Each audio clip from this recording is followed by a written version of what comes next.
Chapter 564, The Divination is Everywhere. 3. Why you, First Elder, you can't let Leng Ruoxue go. Elder Hao was so angry that his entire body was trembling, and he stammered a little to the First Elder. Elder Hao, the First Elder isn't your ally. You should worry about your outcome. Leng Ruoxue reminded kindly. Alas! She was really impressed by Elder Hao's hindsight. Didn't this old man think that the great elder would let Wugong go if he died? I am an elder of the Mystic Association headquarters. Elder Hao was a little scared after hearing Leng Ruoxue's words. Yes. The First Elder had always been on bad terms with Wugong. The First Elder and the others were originally locked up by Wugong, but after the incident at the headquarters, Wugong released the few elders he locked up because he lacked manpower. The first thing they did after coming out was to chase Wugong off the stage. Wugong was in a terrible fix because of Leng Ruoxue, so he had no time to deal with the First Elder and the others. First Elder, are you really unwilling to let Lan Ming be the acting president? Leng Ruoxue ignored Elder Hao's final struggle and said directly to the First Elder. We need to discuss.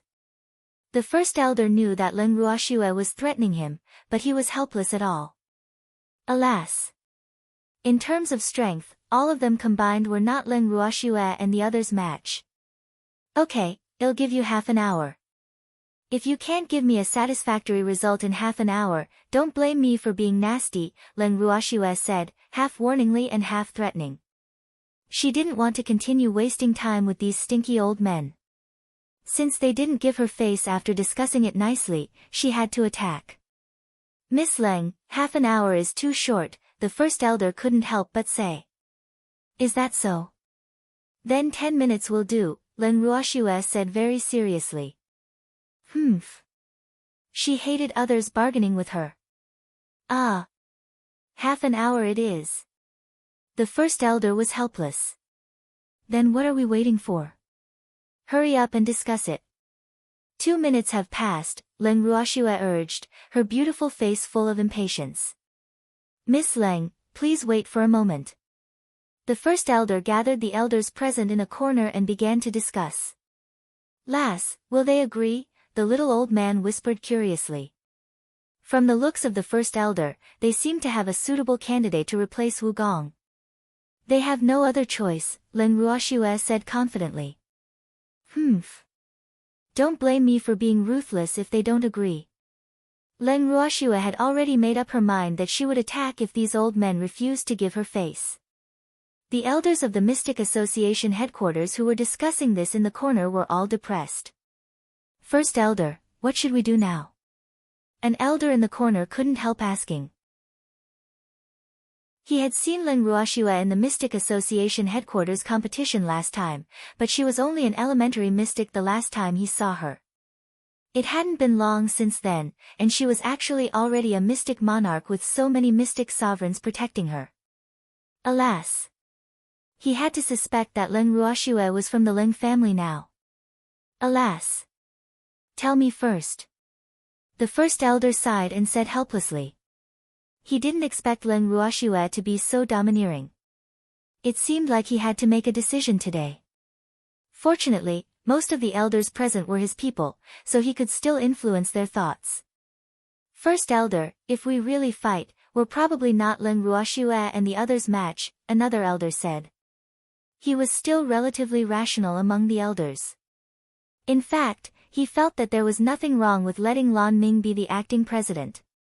After all, Lan Ming was the president's disciple.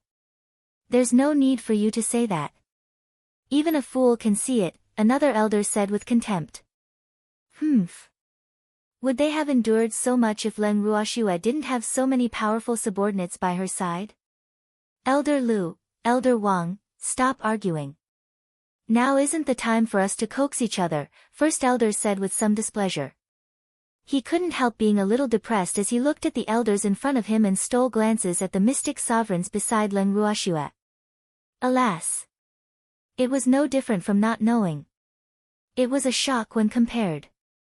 Why were the mystic sovereigns beside Leng Ruoxue all stronger than the elders of the headquarters? He couldn't understand. The people the headquarters had always absorbed had always been the top. But why was it like this now? First Elder, I think there's nothing wrong with letting Lan Ming be the acting president, Elder Lu said bluntly after hearing the First Elder's words. How can that be? Lan Ming is only a mystic monarch. Our headquarters has been established for thousands of years, and there has never been a precedent of a mystic monarch in charge. Wouldn't the major families laugh at us if news of this were to spread? Elder Wang immediately objected. What's there to laugh about?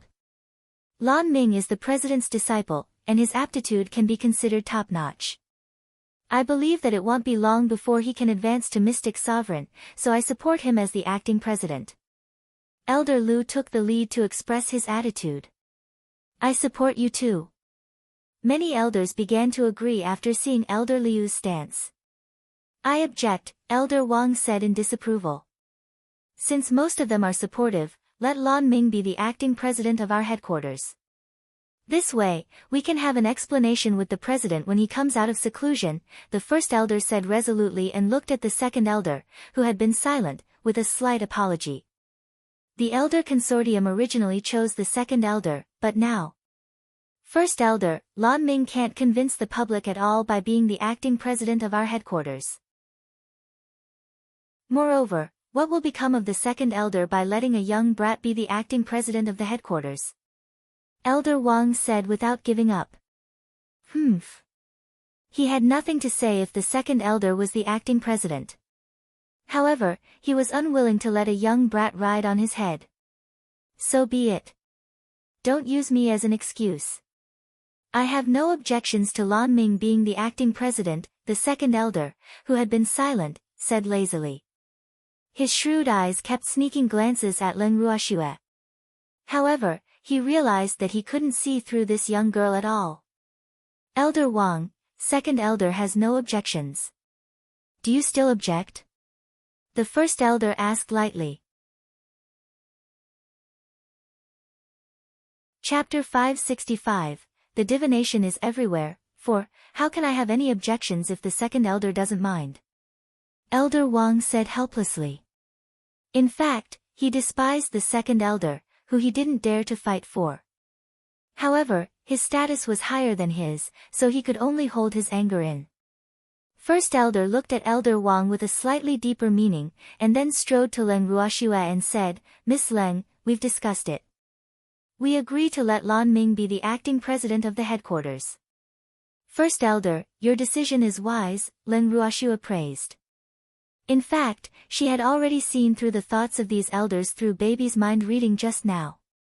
Therefore, she was very clear about those elders with ill intentions, and she did not intend to stay behind.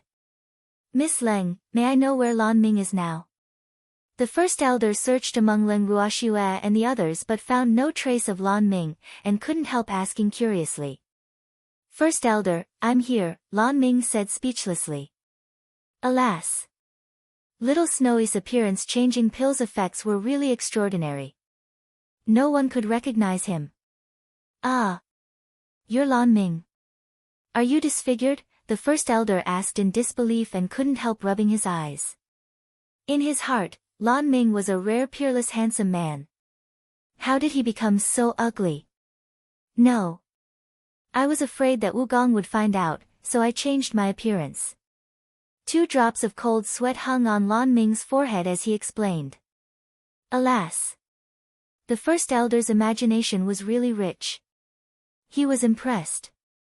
Oh, it's good that you're not disfigured. The first elder was relieved. In fact, he had a good impression of Lan Ming.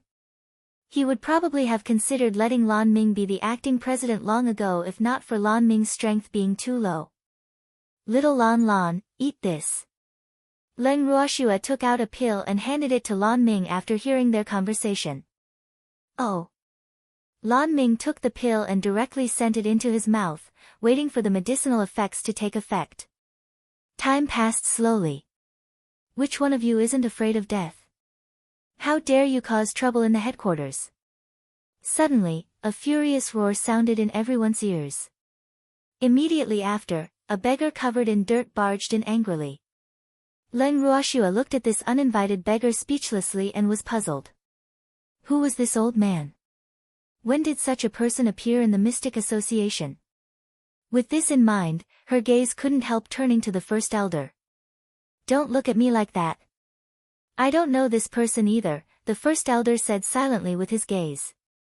Elder Tsang's face was full of confusion. Ah. He was very sure that he didn't know this person. Why did this person look more anxious than him, the first elder? He couldn't understand no matter what. Who dares to cause trouble in the headquarters? The dirty beggar couldn't help shouting when he saw that no one was paying attention to him. However, no one bothered with him. Ah. May I ask what's the matter? First elder asked helplessly. Alas. He was the first elder, so he had to stick his head out sometimes. Of course that is something. I heard that someone came to the headquarters to cause trouble, so I came to support you. Who's here to cause trouble? Come out and show me if you have the guts. The beggar looked at everyone present with a deep gaze and said with full force. I'm sorry, senior. You're mistaken. No one came to the headquarters to cause trouble. The first elder sighed softly and said speechlessly. Alas. He really didn't know where this old man came from. Moreover, he couldn't see through the old beggar's strength, so his words were very respectful. You call me senior? Ha! The old beggar was stunned, and then he laughed hysterically. Ah! The first elder was a little displeased. This beggar was stronger than him. What was wrong with calling him senior? Did he have to smile like this? Your master. At this moment, Lan Ming, who had been observing by the side for a long time, asked uncertainly. His face that had recovered its original appearance was full of question marks. Little Minger, why are you here? When did you come? The old beggar asked in puzzlement. He clearly didn't see Lan Ming just now. Where did Lan Ming come from? You're really my master. Lan Ming was a little speechless. In his memory, his master cared the most about appearance. Why had he become like this now? Nonsense, how can I be fake? The old beggar roared angrily. Boo-hoo. It was one thing that the first elder didn't recognize him, but even his disciple didn't recognize him. Was his current image really that bad? What does my master like to eat the most? Lan Ming still didn't quite believe this beggar and couldn't help asking probingly. Ah. I can't tell you, the old beggar said with an awkward expression. He kept staring at his disciple. Boo-hoo. Stinky little Minger, you're really asking for it. Little Snowy, he should be my master. Lan Ming looked at Leng Ruoshua. What do you mean by should be? I'm your master, the old beggar roared with some dissatisfaction when he heard Lan Ming's words. So this is how your master is. He's really not as famous as he looks. Leng Ruoshua said with a smile. Lass, don't be mistaken. I'm not like this. I just haven't showered for too long, the old beggar said unpleasantly. Ah. Little Minger was with them, so they should be his disciples' friends. Boo-hoo. He knew that he had embarrassed little Minger. He hoped that this girl was not his future disciple's wife. Otherwise, he would really be too ashamed to see her in the future. His imagination began to run wild. Oh, I understand, Leng Ruoshua said very understandingly. She really didn't expect this beggar to be the master that Lan Ming always mentioned. Ah. Since the president of the Mystic Association headquarters had already emerged from seclusion, there should be nothing for her here.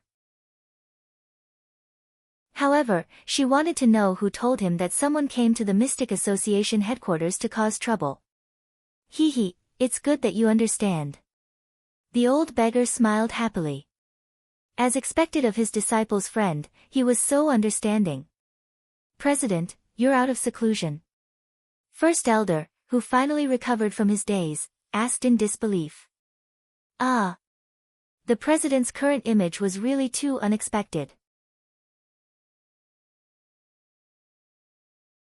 Chapter 566, I don't just bite anyone. 1. Nonsense. How can I stand here if I don't come out of seclusion? The old beggar glared and roared with some displeasure. President, why didn't you take a bath first after coming out of seclusion? If other mystics see you like this, it will damage your image, the first elder reminded. Humph. If I didn't hear that someone came to the Mystic Association headquarters to cause trouble and was worried that you couldn't handle it, would I have run over anxiously as soon as I emerged from seclusion? You heartless fellows actually dare to despise me, the old beggar complained with a wronged face, tears seeming to emerge in his deep black eyes. Ah! The first elder didn't know what to say. Boo-hoo! When did he despise the president? How could the president wrong him? First elder, where are the troublemakers? The old beggar asked in puzzlement. He hadn't seen anyone causing trouble even after coming for a long time. Humph. Damn it, how dare they lie to him? President, didn't I say that no one is causing trouble? The first elder said helplessly. Ah. But Elder How told me that someone will cause trouble. He shouldn't dare to lie to me, right? The old beggar's face was full of question marks. Did Elder How tell you? First elder asked while suppressing his anger. No wonder he hadn't seen Elder How. He had gone to look for the president. Yes. I happened to meet him when I came out of seclusion. He told me what happened recently and said that someone happened to be here to cause trouble now, so I rushed over, the old beggar explained, his black face full of anger because he didn't expect that Elder How would actually dare to lie to him. How ridiculous, this was not deliberately embarrassing him. Master, the people who are causing trouble Elder How mentioned should be us, Lan Ming said helplessly. However, he gritted his teeth in hatred for Elder How in his heart.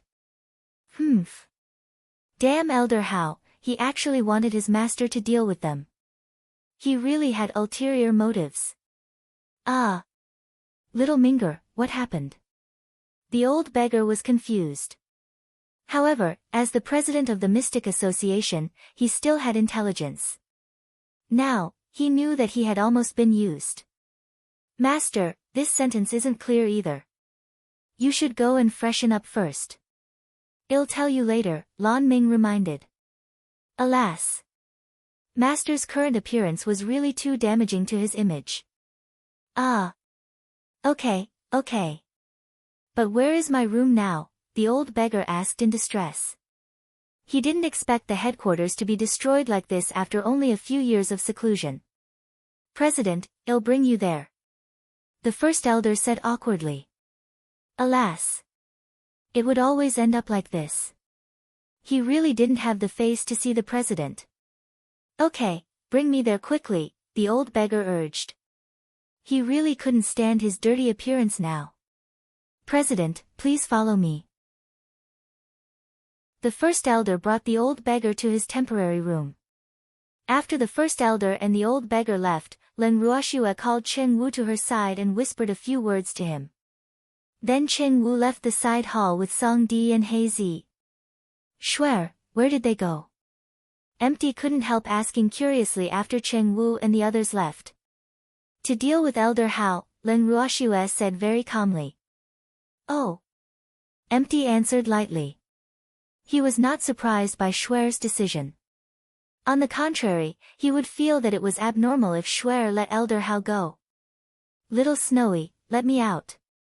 Suddenly, Icy sent Len Ruoxue a voice transmission. Okay, Len Ruoxue answered. She released Icy from the bracelet with a thought. After Icy emerged, it found a relatively comfortable position in Len Ruoxue's arms and lay down. Its ice blue eyes kept glancing at the elders in the hall with a spurious smile. The expressions of the elders in the side hall became very strange when they saw the puppy that suddenly appeared. Some even revealed fear. Len Ruoxue caressed Icy's soft fur and observed the elders' reactions. She couldn't help being a little helpless about Icy's bad taste. Alas. Little Icy's power was really unparalleled. Look at how scared those elders were the moment it appeared. She really felt some pity for those poor old men now. Why did you let this puppy out? Elder Wang, who was already a little guilty, was so scared that his legs were trembling and his words were a little shaky when he saw Icy. I'm happy. Why? Can't I? Leng Ruoxiu glanced at Elder Wang and said irritably. Hee, don't be afraid. I won't bully you, provided you have to be good. Icy comforted very kindly, its fluffy little face hanging with an amiable smile. Then why did you come out? Elder Wang wiped the cold sweat off his forehead and stammered. Boo-hoo. There was no one in Carefree City who didn't know about the glorious deeds of this puppy. Mystic sovereigns couldn't even last a round in its hands, so he instinctively felt afraid after seeing this puppy. Boo-hoo. The pressure this puppy gave him was really too great. Moreover, he believed that if Leng Ruoxiu revealed this puppy from the start, no one would definitely dare to oppose Lan Ming becoming the acting president of the headquarters. I want to come out for some air. Icy whispered aggrievedly. Tears flashed in its ice-blue eyes as if it was about to cry. Ah. It's good to take a breather. Welcome out for a breather. Elder Lu hurriedly coaxed when he saw this. He kept staring at Elder Wang, who almost made this puppy cry, with his eyes, cursing Elder Wang half to death in his heart. Yes. Coming out to take a breather is good for the body, Elder Wang hurriedly echoed, but he was extremely aggrieved in his heart. Boo-hoo. Why did that puppy love to cry so much? He didn't say anything. However, his mind became much more well-behaved after Icy came out. Yes, I've gained weight, Icy said, very displeased. Alas. It had been eating too well recently, and it had become a little round, so it had to come out to exercise. Otherwise, little Snow probably wouldn't be able to carry it in a few days. Little Icy, don't bite my master. Lan Ming pleaded worriedly because he remembered little Icy saying before that it wanted to bite his master. Chapter 567, I don't just bite anyone, too, depends on my mood. Icy said lightly. Humph. It came out to bite that old man. Otherwise, it would sleep in the space. Little Icy. Icy's tone made Lan Ming very worried. Little Lan, I won't bite him to death for your sake. Don't worry. Icy comforted her. Alas. It was so difficult to do things with acquaintances. It couldn't even bite people to its heart's content. Ah. Lan Ming didn't know what to say. It seemed like little Icy had already made up its mind. Boo-hoo. Master. Take care, pray for yourself. Your disciple has already tried his best. The first elder and the old beggar returned to the side hall while Lan Ming was praying. Master. Lan Ming hurriedly called out when he saw his master in his memory. He secretly winked at his master, wanting him to be careful.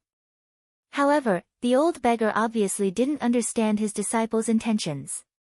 Instead, he walked happily to Leng Ruoxiu and the others and said, Hee, I was rude just now. This is the real me. Let me introduce myself again.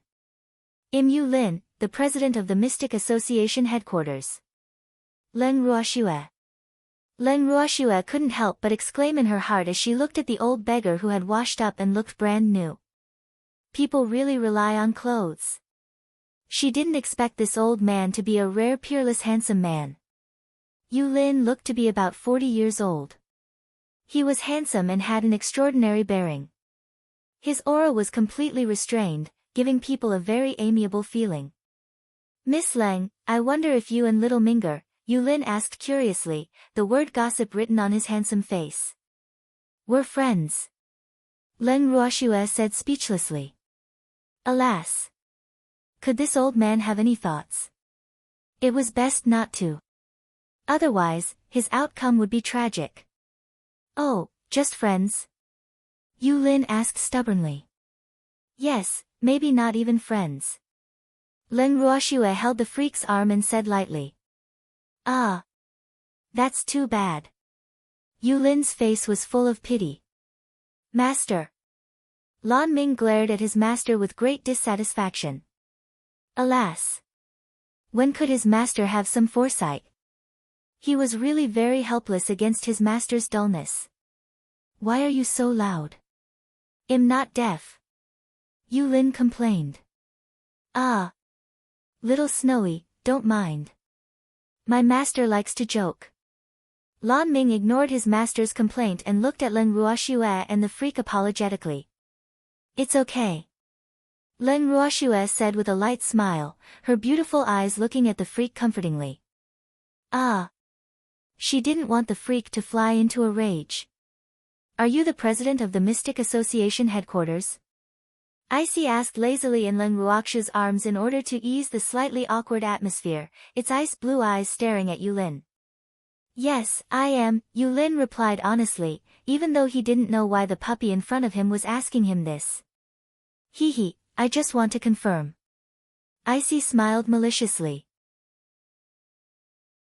Then it opened its little mouth and bit Yulin's arm fiercely. Aha!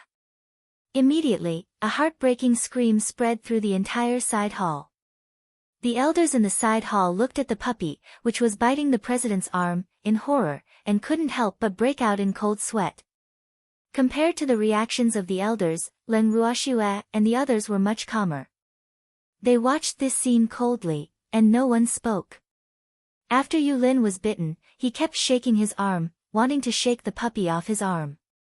However, Icy didn't move at all. It only jumped away from the bloody arm after it had bitten enough.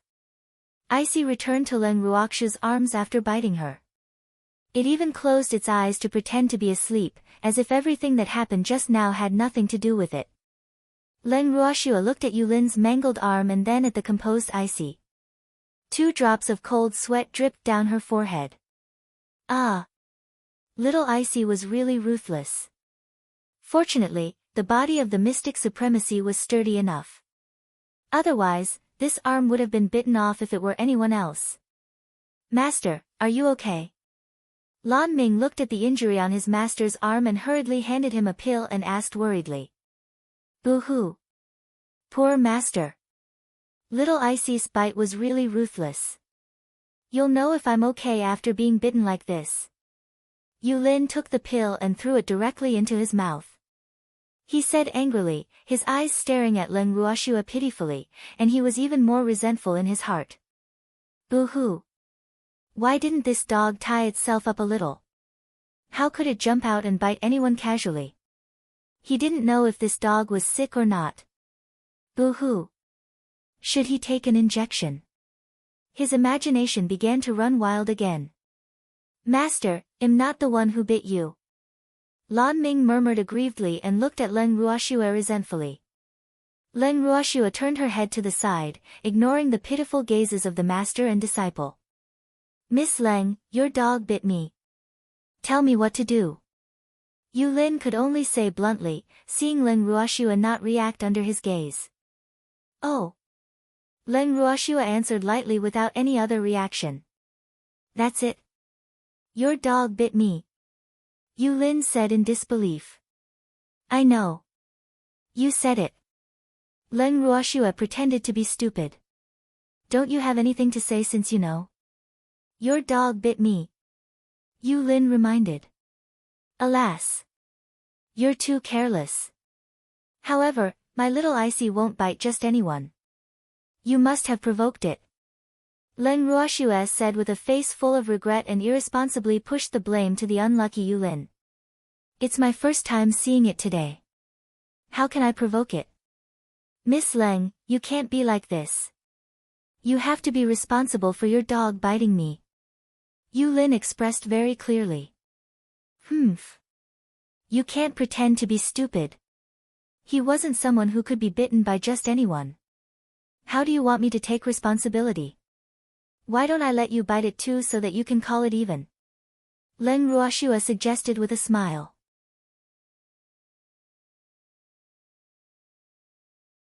Chapter 568, I don't just bite anyone. 3, I don't want to.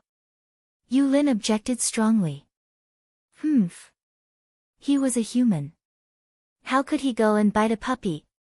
If news of this spread, would he still want to survive on the boundless heaven continent in the future? You didn't want it yourself. Don't blame me. Len Ruoxue said with a light smile as if she was relieved. You're shameless. How can you do this? Yu Lin sobbed. Ah.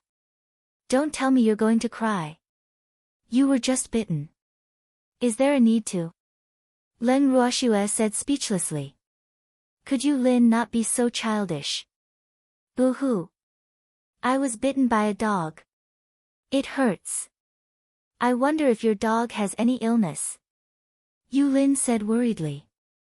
Damn it, you're the one who's sick. Biting you is because I think highly of you. I don't bite just anyone.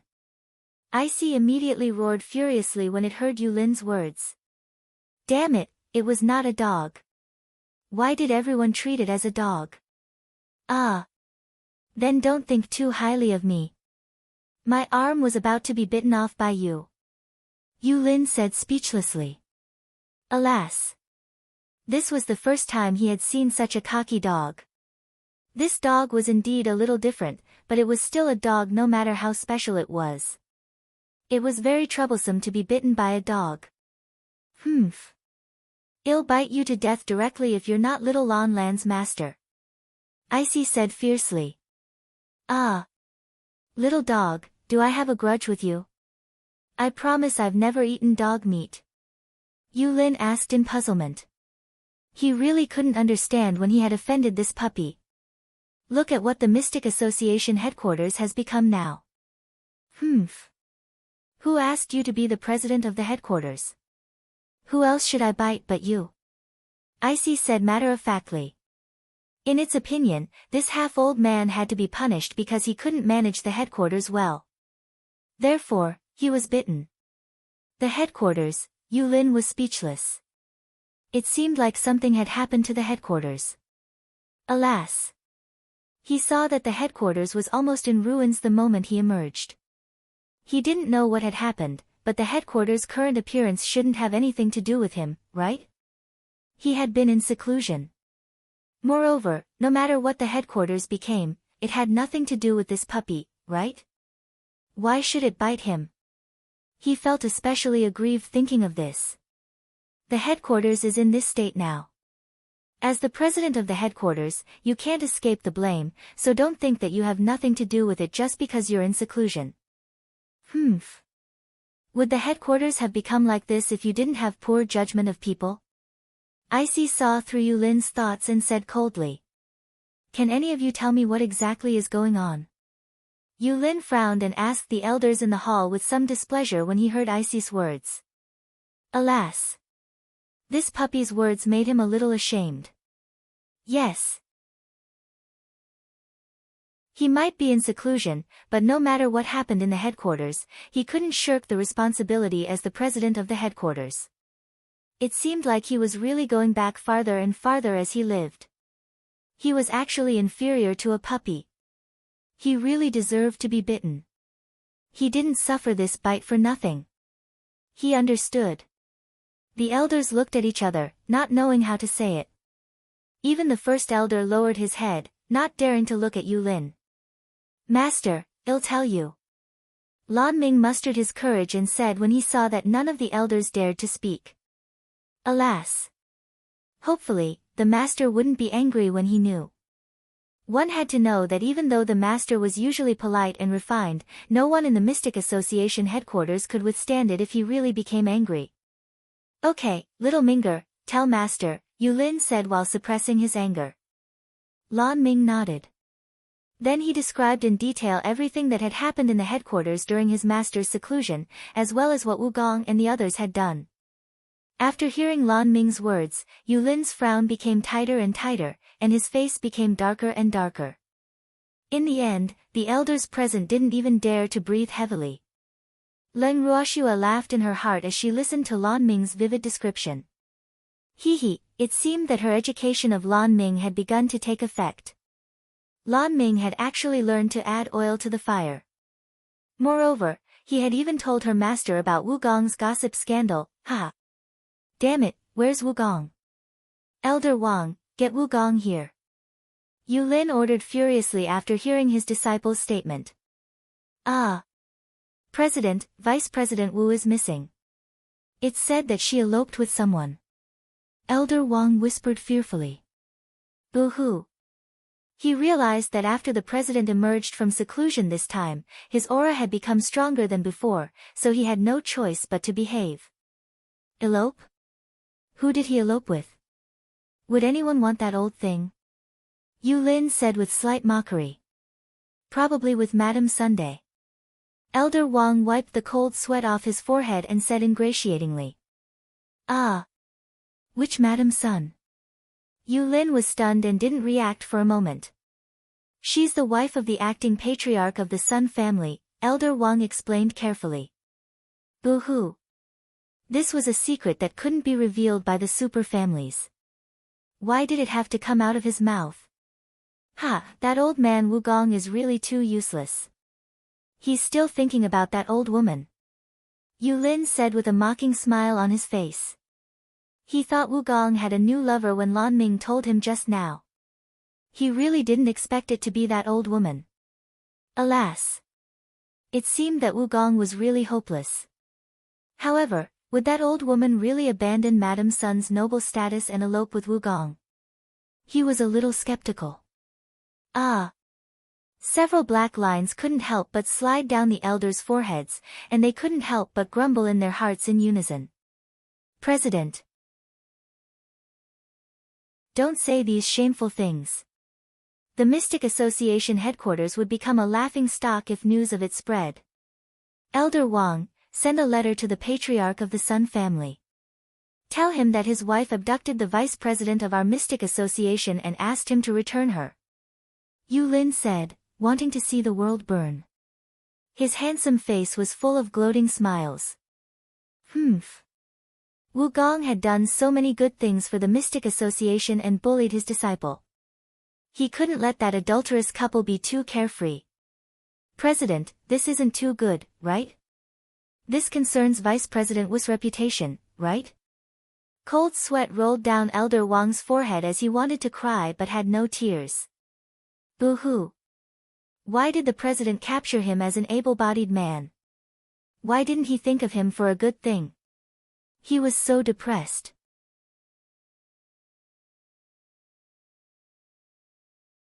Chapter 569, I don't just bite anyone. 4. What's Vice President Wu's reputation?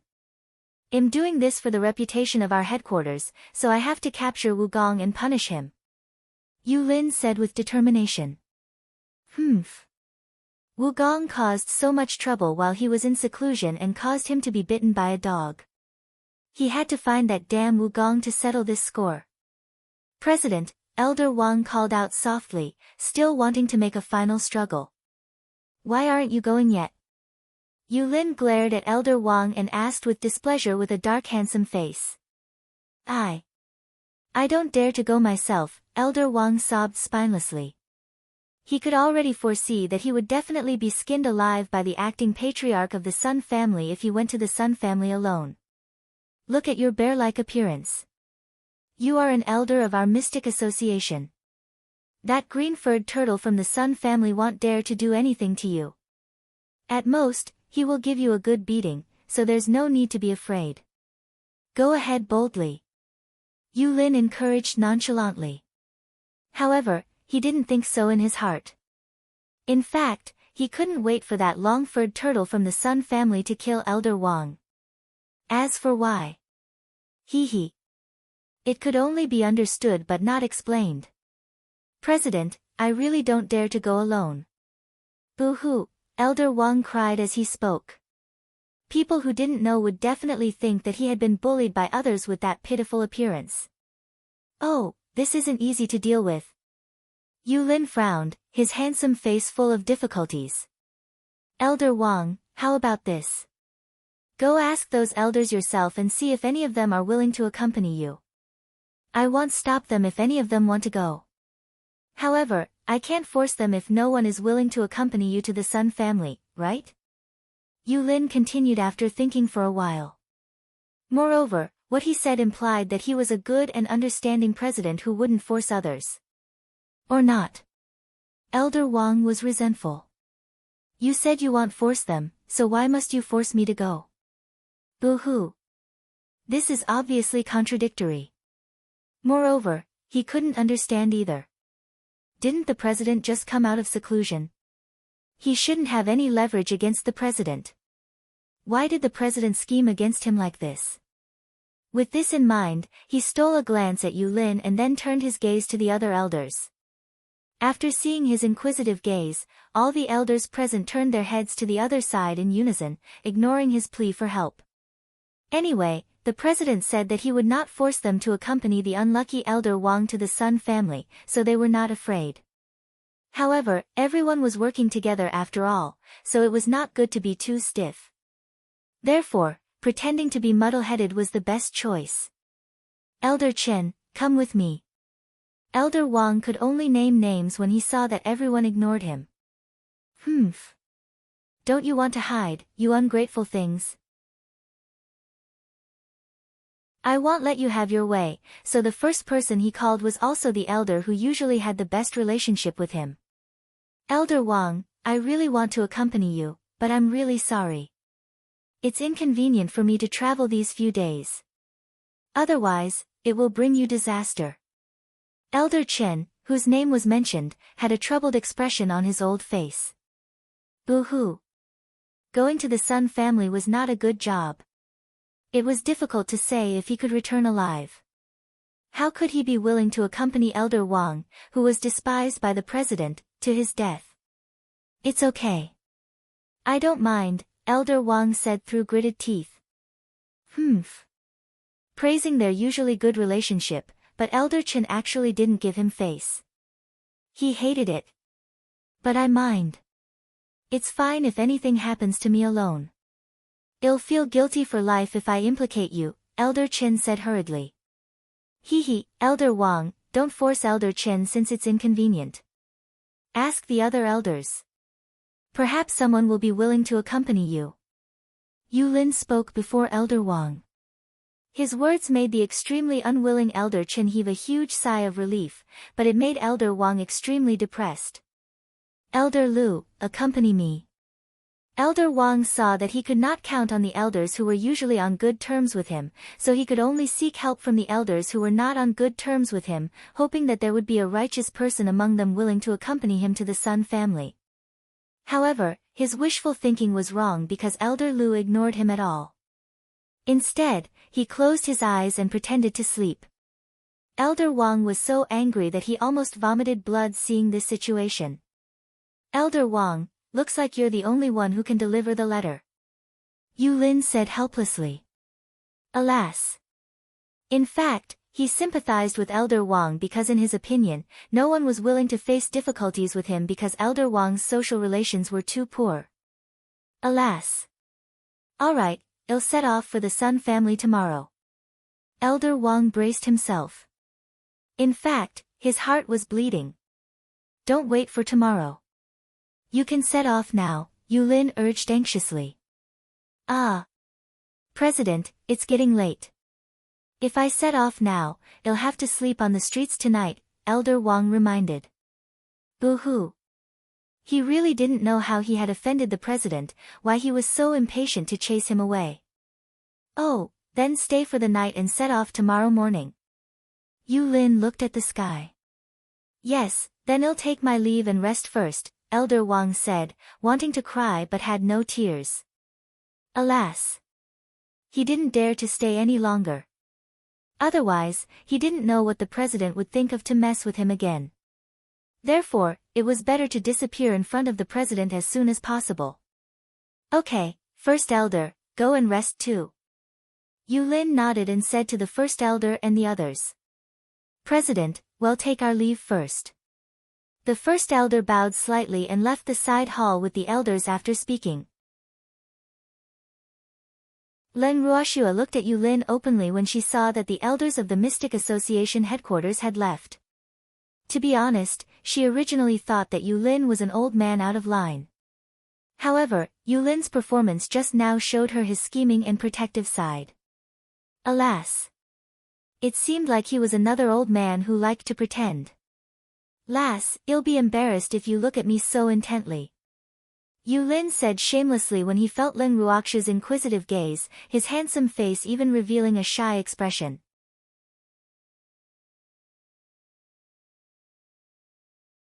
Chapter 570, Yulin became the target of the two hairy beasts. 1. Lin Ruoxia was sweating profusely. She retracted her evaluation of Yulin. This fellow was an old man who disconnected frequently and was occasionally normal. Old man, I'm not looking at you attentively. Don't flatter yourself, Lin Ruoxia said speechlessly. Alas! Why was this old man so familiar with himself? He was Miss Lin previously. He had become a little girl now. What did you call me? Old. Old man. Am I that old? Yulin was a little angry when he heard Lin Ruoxia call him that. His eyes were full of accusation as he looked at her with tears in them. You might look very young, but you're already an old man. Lin Ruoxia said with certainty. We don't care about age, only appearance, Yulin said shamelessly. Boo-hoo. He was determined not to be called an old man. Otherwise, he would have maintained himself so well for nothing. Old fart, don't embarrass yourself because of your old age. I'm blushing for you, the little old man scolded helplessly. Ah. Why are you here, old thing? When did you come? Yulin said in surprise. He didn't see this fellow just now. This was a genuine old man. It's not your fault that your eyesight isn't good, the little old man said with a spurious smile. Humph. He had known Yulin for more than a day or two, so he knew his shortcomings very well. Yulin often couldn't see others unless that person took the initiative to talk to him. Ah. Hee hee. Hee hee. Yulin laughed dryly, trying to hide his embarrassment. Humph. The little old man snorted and ignored Yulin. Lass, he's the old man. I'm different from him, so don't call me old man. You'll call me old do. Yulin said to Lin Ruoxia very seriously, seeing that the little old man was ignoring him. But you're also an old man in my eyes, Lin Ruoxia said stubbornly. Lass, Yulin wanted to say something but was interrupted by Lin Ruoxia. Grandpa do, empty, let's go. Lin Ruoxia looked at the people around her. With that, she stood up and pulled the freak out of the side hall, and the little old man and the others naturally followed closely behind. Lass! Yulin hurriedly shouted from behind, seeing Lin Ruoxia leave. However, he didn't receive any response. Master, stop shouting. Rest early today. Lan Ming also left behind Lin Ruoxia and the others after speaking. Lin Ruoxia and the others returned to the Carefree Hall after leaving the Mystic Association. After returning to her room, Lin Ruoxia brought the freak and empty into the bracelet. Big sister. Qing Ju appeared in front of Lin Ruoxia and the others. Qing Ju, what are they doing? Lin Ruoxia couldn't help asking curiously when she saw her beasts gathered together. Ah. Big Harry and Second Harry suffered a blow, so everyone is comforting them, Qing Ju explained. What setback did they suffer? Lin Ruoxia and the others' faces were full of question marks. No one should be able to bully the two bears if they stayed in the space. Moreover, they were transcendent divine beasts and were powerful. People who wanted to bully them had to think twice. The president of the Mystic Association headquarters said that Elder Wang looked like a bear just now, so they were unhappy, Qing Ju said speechlessly. Alas! These two bears were still sentimental. Aren't we talking about Elder Wang? What does it have to do with them? Lin Ruoxia asked in puzzlement. They think that the president is calling them stupid. Qing Ju said, his pink face full of helplessness. Ah! Lin Ruoxia was also speechless. Were Big Harry and Little Harry thinking too much? What Yulin scolded Elder Wang really had nothing to do with them. Hee hee, Schwer, your beast is quite interesting, Empty said with a chuckle. They're not my beasts.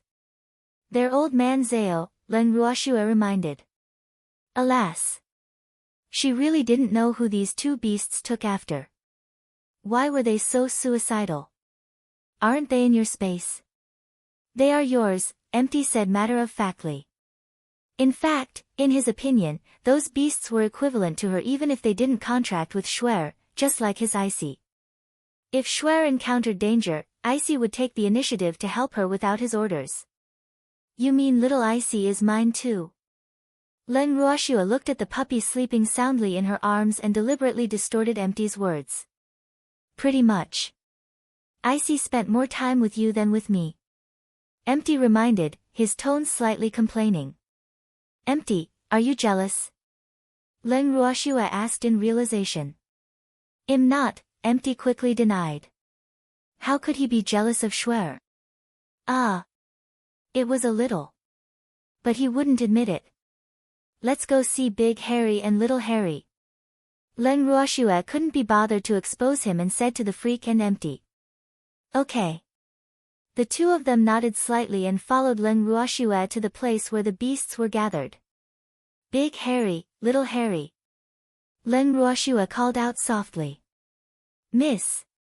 The two beasts raised their fluffy heads and looked at Len Ruoxue with tears in its black eyes.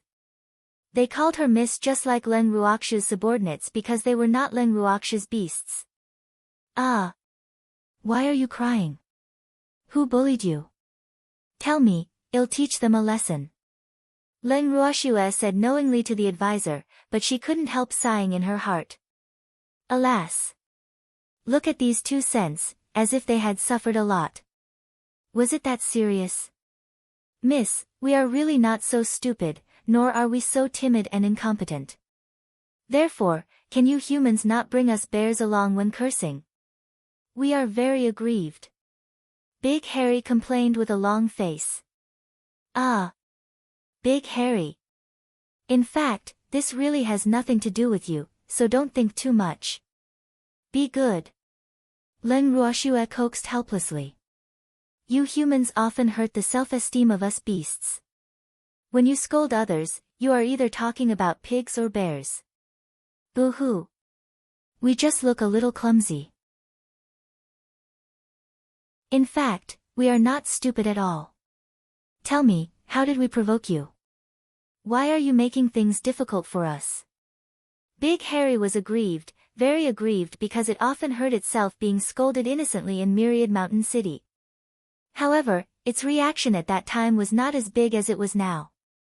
However, it knew that beasts also needed self-esteem and self-love after hanging out with Len Ruoxue's beasts. They could not be bullied and scolded by others. Therefore, it was angry. If it hadn't been stopped by the other beasts just now, it and Second Harry wanted to go and teach that president a lesson.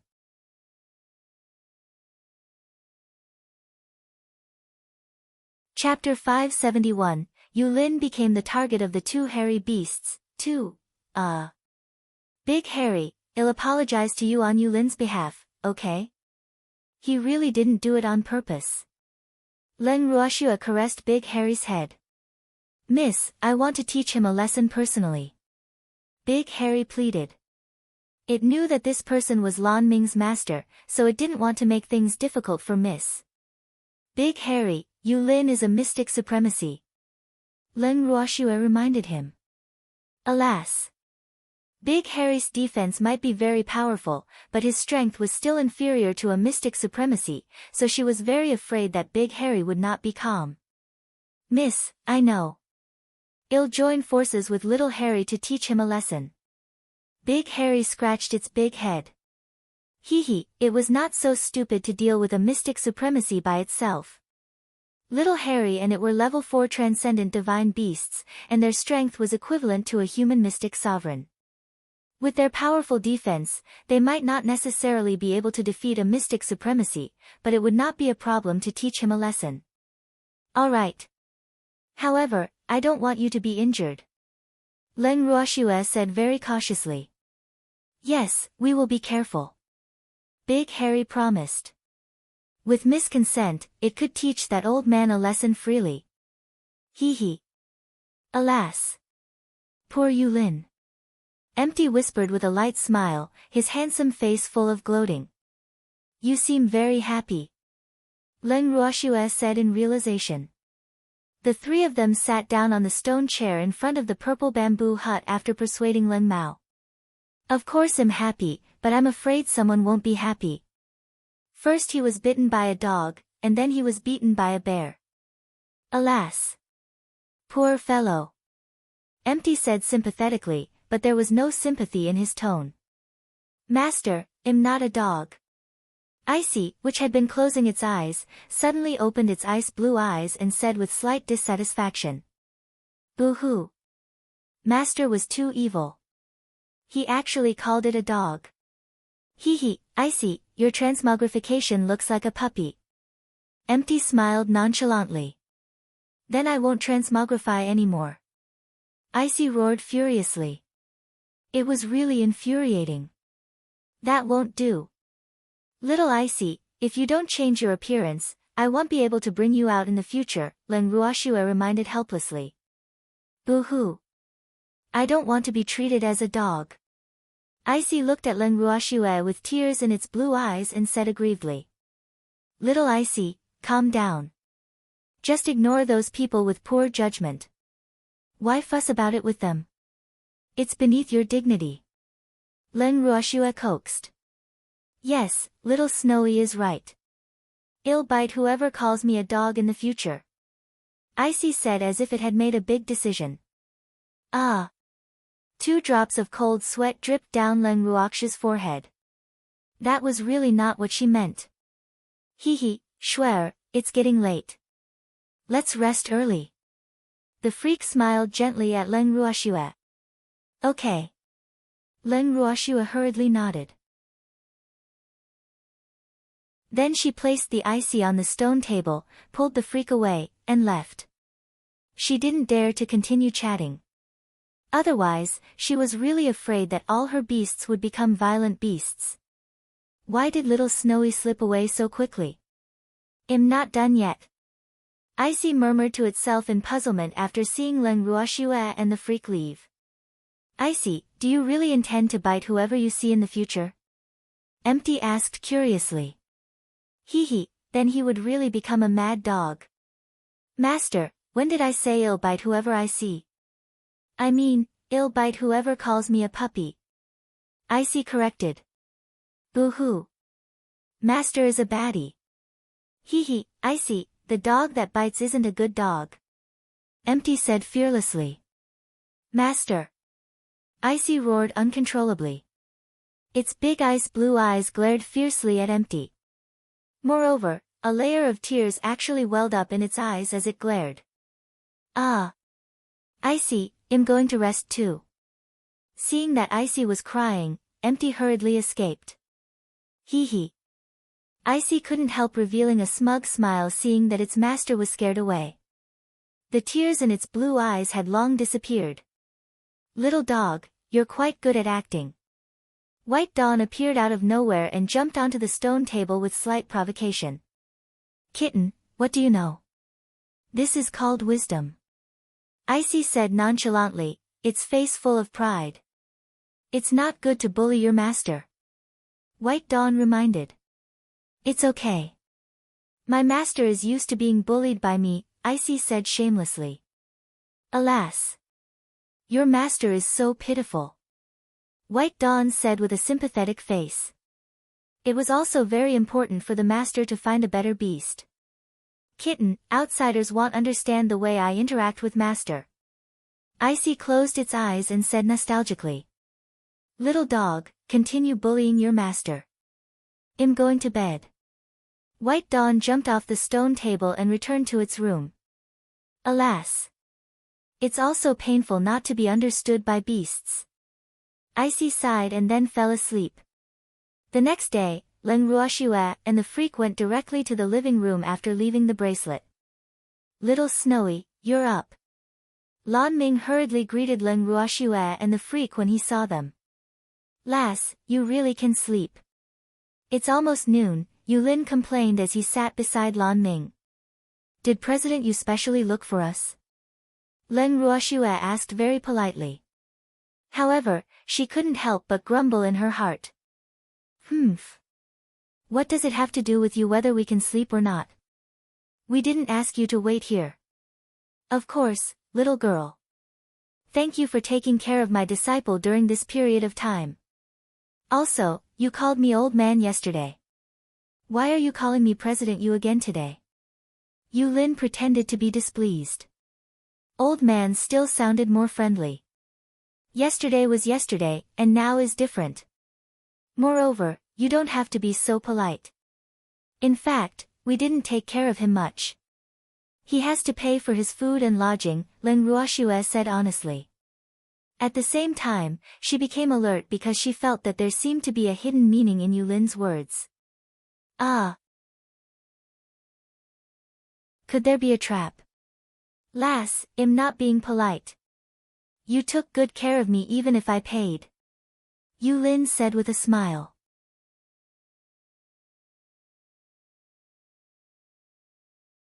Chapter 572, Yulin became the target of the two hairy beasts. 3. President Yu, since you've emerged from seclusion, we have nothing to do here.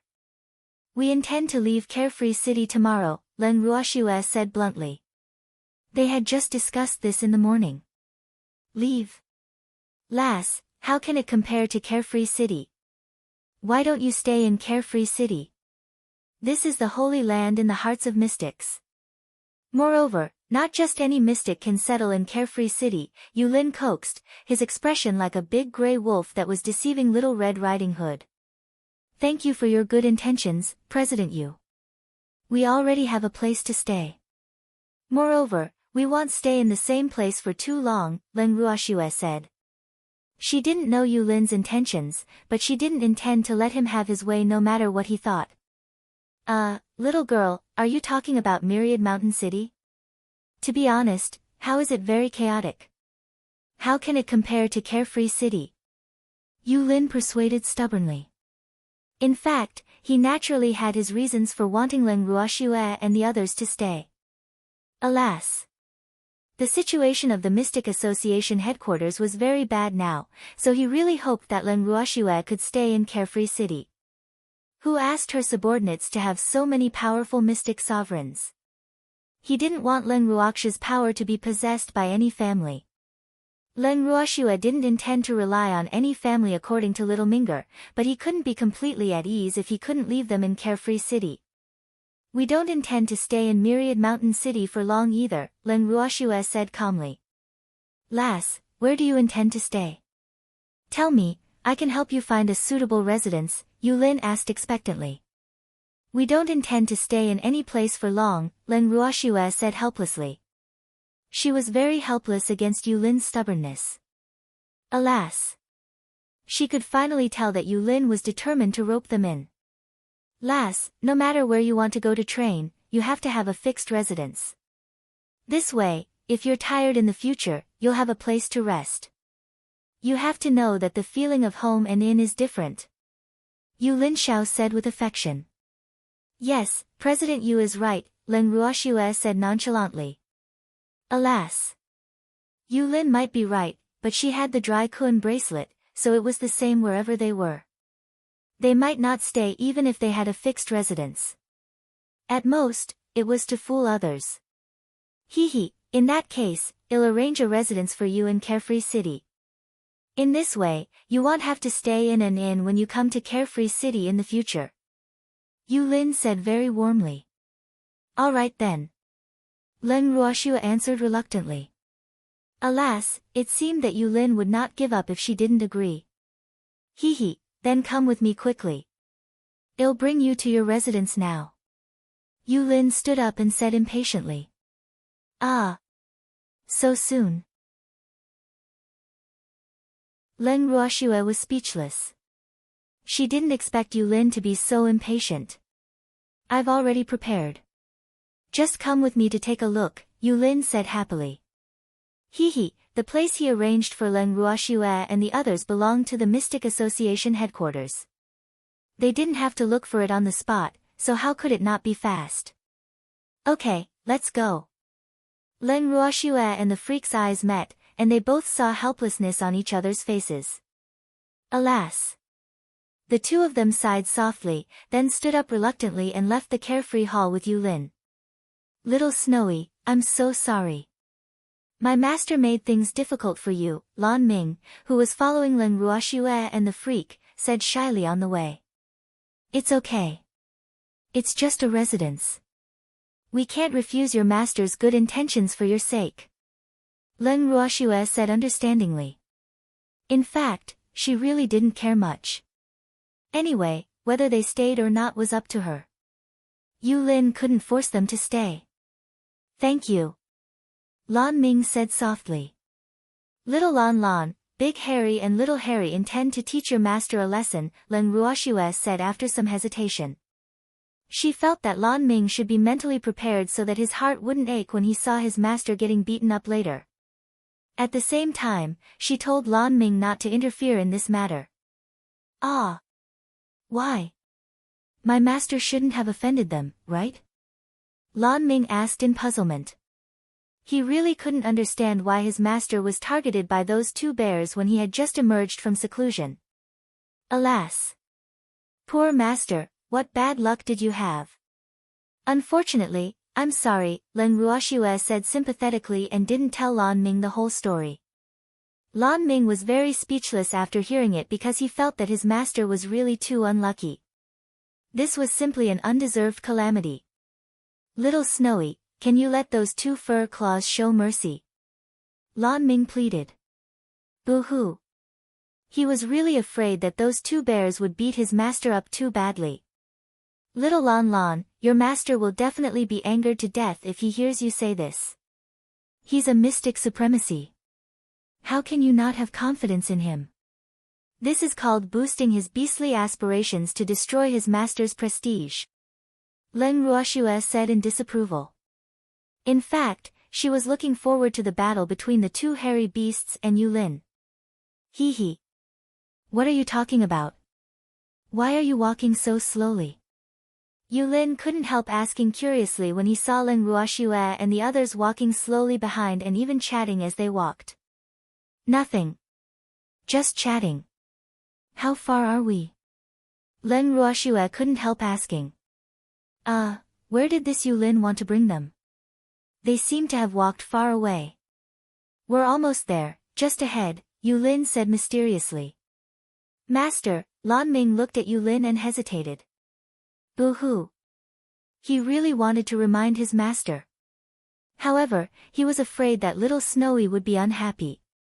It seemed like Little Snowy also wanted his master to be taught a lesson. Alas! Master, it's not that I don't want to help you. I'm really helpless. Little Minger, what do you want to say? Why are you stuttering? Yulin asked in puzzlement, his handsome face full of question marks. Nothing. I just want to tell the master that I miss you a lot. He gave in seeing Ling Ruoxue's glare. Boo-hoo. Master, Little Snowy's abuse of power is really too powerful. I'm afraid of my disciple.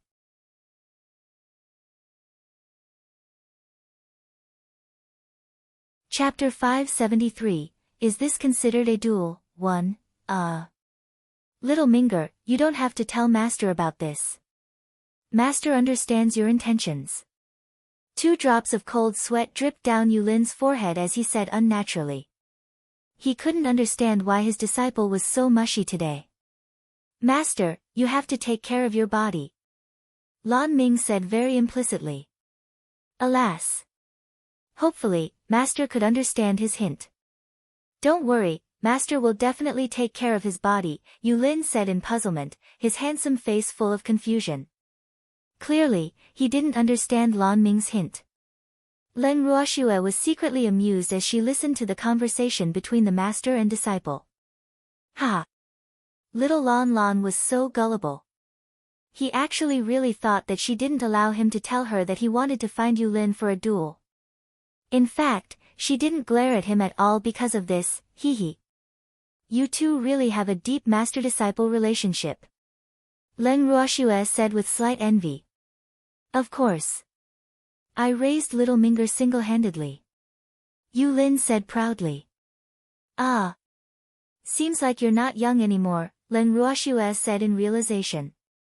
Lass, I told you, it only depends on appearance, not age, Yulin protested. Boo-hoo. This girl was too evil. How could she specially sprinkle salt on his wounds? Age was his fatal injury. How can that do? If my grandfather finds out, he will blame me for not respecting my elders. Ah. You should be older than my grandfather, right? Len Ruoxue guessed. A beautiful smile hung on her face, and her beautiful eyes swirled as she sized up Yulin non-stop. It's okay. I don't mind. Don't call me grandpa.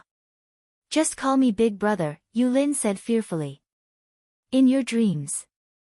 You're from the grandfather generation. Big brother. How shameless. The freak was displeased before Len Ruoxue could say anything. Ha! Len Ruoxue couldn't help laughing lightly when she heard the freak's words. Ah! Yulin was indeed quite thick-skinned. Schwer, let's ignore this disrespectful old man. The freak hugged Len Ruoxue's slender waist and said affectionately. Okay. Len Ruoxue was very cooperative. Little Minger, they're bullying me.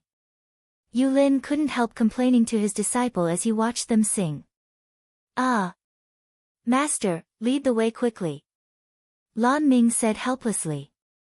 Several black lines involuntarily rolled down his forehead. In fact, he also felt that his master's skin was quite thick. But there was nothing he could do. After all, his master cared the most when others mentioned his age. Well, be there after taking a turn, Yulin said with displeasure. Yulin was depressed. He led the way with his head lowered, and Len Ruoxue and the others followed behind him, laughing secretly in their hearts. We're here. This is it. A few minutes later, Yulin pointed at a tall mansion and said to Len Ruoxue and the others. Master, this place is not bad. How did you find this place? Lan Ming asked with a face full of surprise.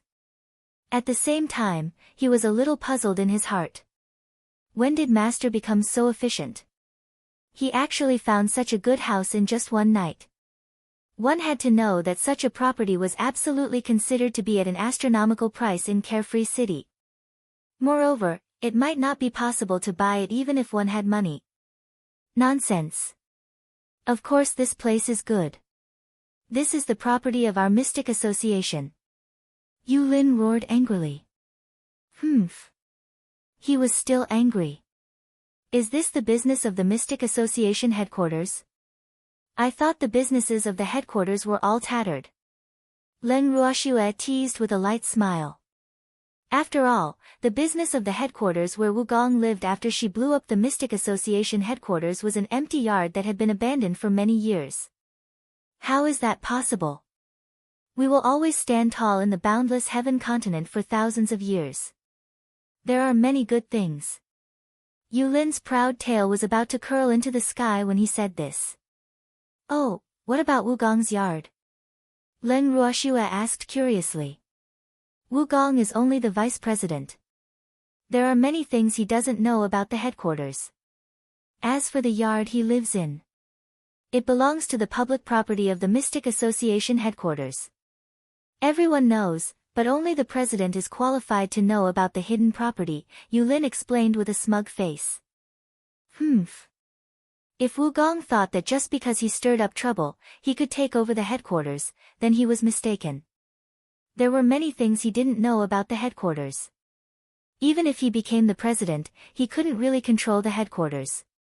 This was the main reason why he handed the headquarters to Wugong and entered seclusion at ease. However, he didn't expect him to underestimate Wugong's energy. The current situation of the headquarters was worse than he imagined. Therefore, he urgently wanted Len Ruoxue and the others to stay in the headquarters because the headquarters desperately needed talents now. Little Lan, did you hear that? Len Ruoxue asked Lan Ming after hearing Yulin's explanation. Ah. I heard it, Lan Ming answered without being puzzled. So what if he heard it? This had nothing to do with him. Then you have to work hard to become the president. Leng Ruoxue said bluntly. Alas! She knew from little Lan Lan's expression that Lan Ming didn't understand her at all. Master has already emerged from seclusion. I don't have to represent the headquarters anymore. Lan Ming said happily. He would wake up laughing even in his dreams thinking of this. Little Lan Lan, he can't be the president for life, so it will be you sooner or later, Leng Ruoxue said with certainty. Lass, I might not hand the headquarters to little Minger, okay? Yulin couldn't help but say. Little Minger was very outstanding, but he had a more suitable candidate now. Then who do you want to hand it to? Leng Ruoxue glared at Yulin with some dissatisfaction and asked. She didn't think anyone was more suitable than Lan Ming to be the president of the headquarters. It's a secret. Yulin smiled mysteriously, whetting everyone's appetite. Damn old man, you're keeping me in suspense. Don't tell me you really want to be the president of the headquarters for the rest of your life? Leng Ruoxue said doubtfully. Of course not. If the person I fancy is willing to take over the headquarters immediately, I'll pass the position of president to him now. However, I'm afraid he won't. Yulin said gloomily, his handsome face full of worry. You really have a candidate? Leng Ruoxue said doubtfully. Ah. She thought Yulin was lying to her just now. It seemed like he really had a successor. But who would be more suitable than little Lan Lan?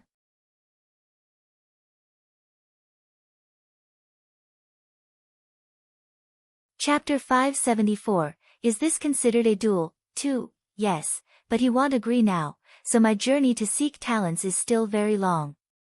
Yulin said pitifully with a long face. Since that person refuses, don't force him.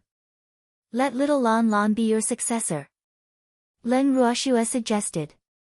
Little Snowy, I don't want to, Lan Ming whispered. He looked like a wronged little wife. Lass, you heard it. Little Minger refuses. Yulin sighed. Little Lan Lan, didn't we agree? Leng Ruoxue glared at Lan Ming and said threateningly. That's because Master hasn't emerged from seclusion. That's why I agreed. But now that Master has emerged from seclusion, there's nothing for me to do. Lan Ming said matter-of-factly. Lass, don't force little Minger since he refuses. Come, I'll bring you in to take a look at the yard. Yulin helped his disciple out of the predicament. Okay. Leng Ruoxue was helpless. It seemed like she was being nosy. Yulin led the way and led Leng Ruoxue and the others into the yard. Lass, are you satisfied here? Yulin said as if he was presenting a treasure in the yard. This was the best location and environment among all the properties in the headquarters. Not bad. Leng Ruoxue looked up at the spacious yard and nodded with satisfaction. This yard was very big and was the yard of the yard. The pavilions were exquisite and gorgeous. Moreover, there was a clear stream in the yard that ran through the entire yard. It might not be as good as the Lan family's yard, but Leng Ruoxue believed that this yard was absolutely 1-2 in Carefree City. Lass, this yard will belong to you from now on. This is the property deed. Keep it safe. Yulin handed the deed to Leng Ruoxue and reminded her. Thank you. Leng Ruoxue thanked him and then stored the deed in the bracelet. There's no need to be polite. We're family from now on, Yulin said happily. What do you mean? Leng Ruoxue was puzzled. Lass, you will be an elder of our mystic association from now on, Yulin announced. Elder? I'm not interested. I'll return this house to you if it can only be owned by an elder. Leng Ruoxue said coldly. She took out the deed and threw it directly to Yulin. Damn old man, how dare you plot against me? Lass, what do you mean? Yulin was a little dumbfounded. Did he say something wrong? He didn't seem to have said anything wrong. Damn old man, do you want to bribe me with just a house? I didn't say I wanted to be an elder of the headquarters. Leng Ruoxue said with great dissatisfaction. She originally thought that Yu Lin only wanted to rope her in, but now she knew that this old man wanted her to run errands for him. Humph. This damn old man's wishful thinking was really too good. However, she would not let him have his wish. Lass, don't be anxious. Listen to me. The elder I'm talking about is just a nominal. You don't have to do anything for the headquarters. Of course, it's another matter if you're willing. Yu Lin smiled like an old fox. He might not have known this girl for long, but he believed that as long as this girl agreed, even if she was just a nominal elder, she would definitely agree if the headquarters needed her in the future. What he needed to do now was to build a good relationship with this girl. Not only that, being an elder gives you very good treatment every month. Really, believe me, I don't lie to children, Yu Lin added, the smile on his face looking so pure and innocent. I don't have to do anything for the headquarters. Can't you use the rules of the headquarters to restrain me? Leng Ruoxue asked uncertainly. She was not a child, how could she believe Yu Lin's words? One had to know that there was no free lunch in the world. No, I promise I won't, Yu Lin promised. Then what should I, an elder, do? Leng Ruoxue asked doubtfully. Ah. The more Yu Lin said, the more she couldn't believe him. You don't have to do anything. Just name yourself, Yu Lin said with a smile, his face full of flattery. Do you want me to be a decoration? Leng Ruoxue narrowed her eyes and said with some displeasure. Humph. This old fox actually didn't tell the truth. Ah. Of course not. You can do whatever you want. Really, I promise, Yu Lin said very sincerely, so anxious that he was about to cry. Boo-hoo. Why was this girl so difficult to deal with? If it were others, they would probably have agreed impatiently if they knew that there was such a good opportunity. How could they ask and make excuses like her? Can I kill any elder I don't like? Leng Ruoxue asked deliberately. Of course not. Moreover, I will warn all the elders not to provoke you. That should be enough, right?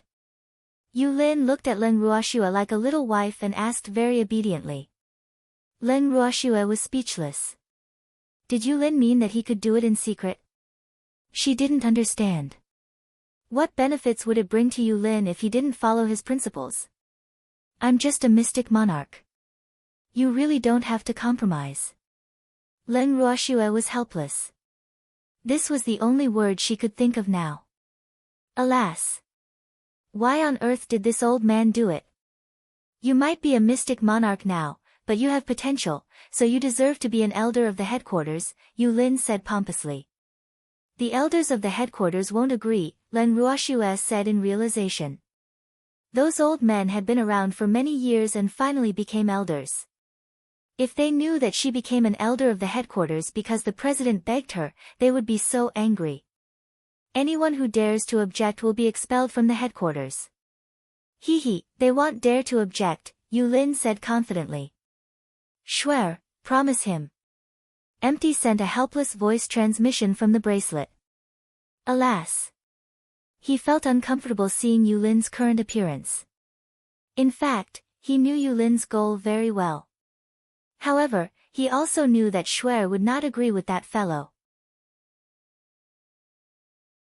Empty, I don't like to be restrained. Leng Ruoxue sent a voice transmission. If she really wanted to be an elder of the headquarters, she would directly get baby to use mind reading to see what Yu Lin was planning. However, it was precisely because she had no such intentions that she didn't care too much.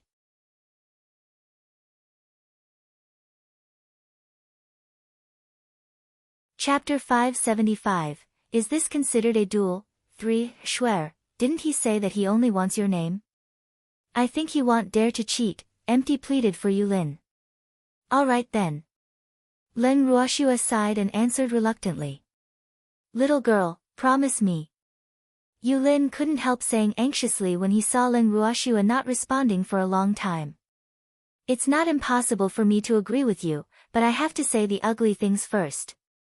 I'm just hanging up.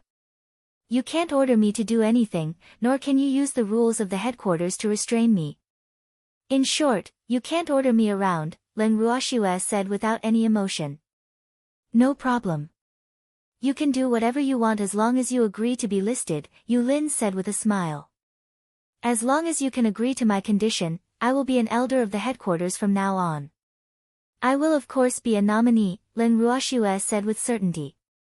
What she implied was that she would not be an elder if she couldn't do it. Don't worry, I will definitely do it since I promised you. You can still do whatever you want in the future. No one will dare to restrain you, including me. Yu Lin promised very seriously, and he was even more relieved in his heart. Boo-hoo. He finally settled this little girl. It really wasn't easy. At this moment, he still didn't know that Len Ruoxue agreed because someone said good things for him. That's good. Len Ruoxue nodded with satisfaction. Hee, little girl, you have to keep this deed. This house is worth a lot of money. Yu Lin handed the deed back to Len Ruoxue and reminded her again. Yes, where is there a spacious and uninhabited place here? Len Ruoxue took the deed, nodded slightly, and asked. Since she was already an elder of the headquarters, this house was considered legitimate. There's a mountain not far away. There shouldn't be anyone there. Little girl, what are you doing? Yu Lin asked curiously. You'll know when we get there. Bring us there now. Len Ruoxue urged. Alas. Little Harry couldn't wait any longer. Okay, follow me. Yu Lin took the initiative to lead the way. After walking for about half an hour, Len Ruoxue and the others arrived at the foot of a mountain. Len Ruoxue raised her beautiful eyes and sized up the mountain in front of her. Ah! Could this also be considered a mountain? It was really small. This mountain was about 10 meters tall, and the mountain was lush with greenery. All sorts of trees were planted, and some trees were even covered in red fruits, looking very tempting. Ha, little girl, this place isn't bad, right? This place also belongs to you, Yu Lin said proudly. This is also my territory. Len Ruoxue asked gloomily. The environment here was very good. Her heart might ache if Two Hair repaired Yu Lin here and destroyed the scenery here. Of course. That house belongs to you in a radius of 50 kilometers. Ha, be happy. Yu Lin said with a smile. Is there anywhere nearby that doesn't belong to me? Len Ruoxue couldn't help asking. Yes, but it's a little far from here. Yu Lin frowned and said after some thought. Ah. He didn't know what this girl wanted to do, but why did he have a bad premonition? It's okay. Bring us there. Len Ruoxue summoned the little peacock from the bracelet and said. Boss Master, should I bring you to the place we went last time? The little peacock suggested. It was referring to the place where they had grilled fish last time. There's no need. Just go to the place that this old man mentioned. 2 drops of cold sweat dripped down Len Ruoxue's forehead. The place that the little peacock mentioned was very far from Carefree City. Yes, the little peacock answered. After everyone sat on its back, it raised its wings and flew toward the place Yu Lin mentioned. Lass, why does it call you Boss Master? Yu Lin asked in puzzlement after taking off. Because I'm its boss master. Len Ruoxue explained lightly as she leaned in the freak's arms. Ah. Then who is its boss? Yu Lin was a little confused.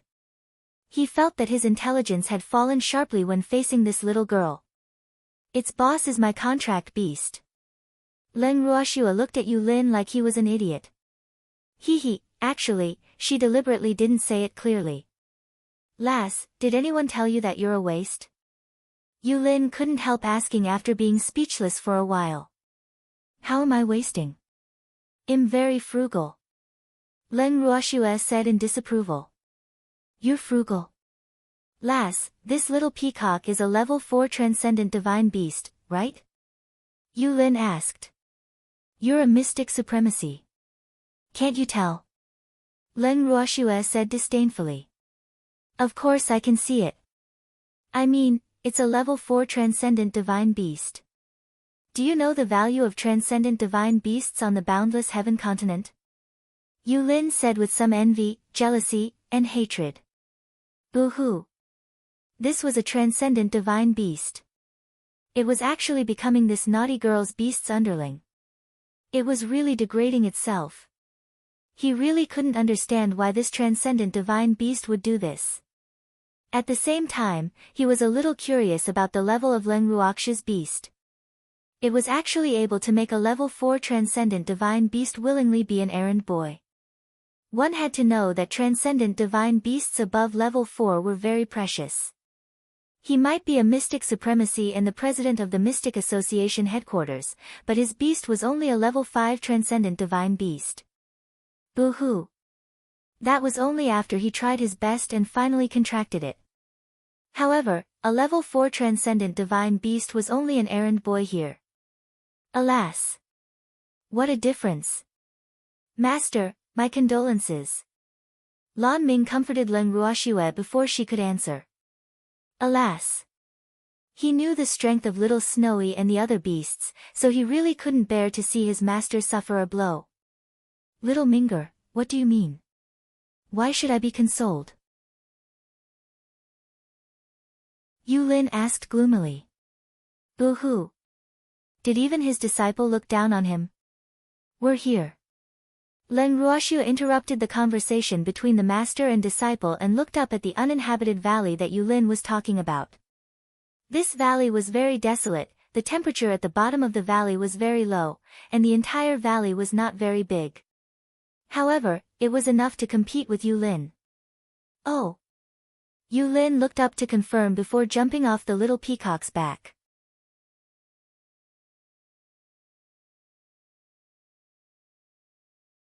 Chapter 576, Is this considered a duel? 4, you can begin. Leng Ruoxue moved the two hairy beasts out of the bracelet and said to them. Thank you, Mississippi. Big Harry and Little Harry thanked Leng Ruoxue. Then they looked Yulin up and down with a naughty smile. Begin what? Yulin's handsome face was full of confusion, and at the same time, he was a little nervous. Ah! Why were these two mini bears staring at him lustfully? Miss was talking to us. Little Harry explained very kindly. Oh, why do you call her Miss? Isn't she your master? Yulin asked in puzzlement. Ah! How many transcendent divine beasts did this girl have? Both of them were actually at level 4. No. Big Harry said with a naughty smile, its pitch black and bright little eyes staring intently at Yulin. Ah! In fact, it was afraid that Yulin would run away. Oh, please don't look at me with perverted eyes, okay? I'm scared. Yulin suggested fearfully, unable to bear the two bears' gazes. Fuck, do you see our perverted eyes? Big Harry was even angrier when he heard Yulin's words. This annoying human said that others were bear-like yesterday, and today, he said that they were perverted. They were really bullying bears. Humph. If the bear didn't show its might, they would treat it as a panda. I saw it with both eyes. Don't keep staring at me. I'll be shy. Yulin didn't want to be targeted by the beasts because the two little bears looked at him with unfriendly eyes. You're not a female bear. How can we be interested in you? Humph. Don't flatter yourself. Little Harry pouted disdainfully. Then why are you staring at me? Yulin said gloomily. Of course, he knew that he was not a female bear. The two bears didn't have to tell him this fact. Because we want to beat you up. Big Harry transformed back into its original form and threw a huge bear paw at Yulin. Oh my god. Lass, your beast has gone crazy. Yulin hurriedly dodged Big Harry's attack and shouted at Leng Ruoxue. Paw! At the same time, a crisp sound sounded in the spacious valley. Ah! You perverted bear, don't hit my butt. Immediately after, Yulin's scream sounded. Boo-hoo! He dodged Big Harry's attack, but he forgot to guard against the transmogrified bear. Fortunately, that bear was transmogrified, or his but would definitely be shattered. Humph. I did. So what? Little Harry said shamelessly, its fluffy little face full of pride. You perverted bear. Yulin roared angrily. At the same time, he stared at Leng Ruoxue pitifully. Boo-hoo. These two bears were released by the naughty girl. Would this girl blame him if he injured these two bears? He was a little conflicted. He had spent a lot of effort to obtain Leng Ruoxue from the headquarters. He couldn't let her run away in anger because of these two bears. What should he do? He was in a dilemma. Boo-hoo. Forget it, he should bear with it. He didn't know how he had offended these two little fellows, but he absolutely couldn't ruin the friendship he had with the little girl that he had worked so hard to establish just because of the two bears. Don't look at me. Be careful of your butt. Leng Ruoxue reminded speechlessly. Alas. Little Harry was really evil. You released them. Boo-hoo, Yulin said aggrievedly and kept dodging two Harry's bear paw attacks. They want to duel with you, so I can only fulfill their wish. Leng Ruoxue said innocently. Is this considered a one-on-one? Yulin couldn't help asking. Boo-hoo. How can you bully me like this? It's not like I can't count. Moreover, he only knew today that the pincer attack of the two bears was called a one-on-one. Doesn't it count? Leng Ruoxue's beautiful face was full of doubts. Of course not. One-on-one is considered a one-on-one fight. Yulin was helpless. Boo-hoo. How could this girl pretend to be stupid? It was too much. He had to dodge Lao Harry's attack while he was being willy-nilly. Not only that, he had to take care of everything from top to bottom. Moreover, he didn't dare to fight back because he was afraid that this little girl would be angry if he injured the two bears. Alas. It really wasn't easy for him. A mighty mystic supremacy was actually bullied so badly by others and bears. Boo-hoo. Was there any justice in this world? They're one-on-one. They didn't attack you together. Leng Ruoxue observed carefully and then said with certainty. Hee, little Harry only attacked after Big Harry attacked. This was a one-on-one, right? Can I attack then? Yulin was speechless and couldn't be bothered to quibble anymore. He asked bluntly because he knew that he would definitely be angered to death by this girl if he continued talking. Moreover, he knew today that if the two beasts didn't attack together, it would be considered a one-on-one fight. Boo-hoo. That was obviously a tag team battle. The mystic supremacy would also be exhausted to death if there were more beasts. I didn't say you can't attack. Big Harry and Little Harry want to fight you one-on-one. Wouldn't it be one-sided if you don't attack? That kind of battle won't be good either. Leng Ruoxue said aggrievedly, her expression was very innocent. Damn it, why didn't you say so earlier? Yulin roared angrily. Then his aura suddenly changed, and he directly released his might as a mystic supremacy to sweep at the two hairy beasts. I thought you knew. So you've never been challenged. Leng Ruoxue said in realization. Yulin was so angry that he couldn't say anything. Boo-hoo. This actually became his fault.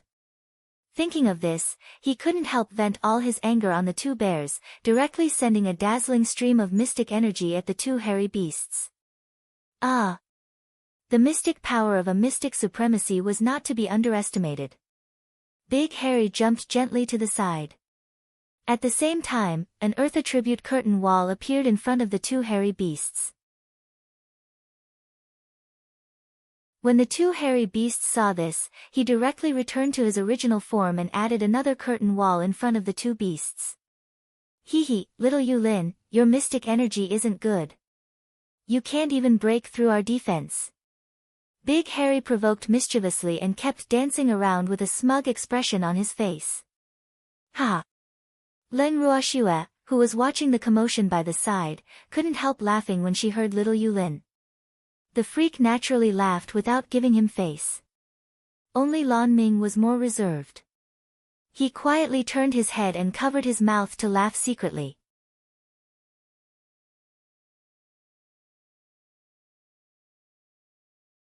Chapter 577, The Main Beasts in Agony. 1. Damn it, don't call me little Yulin.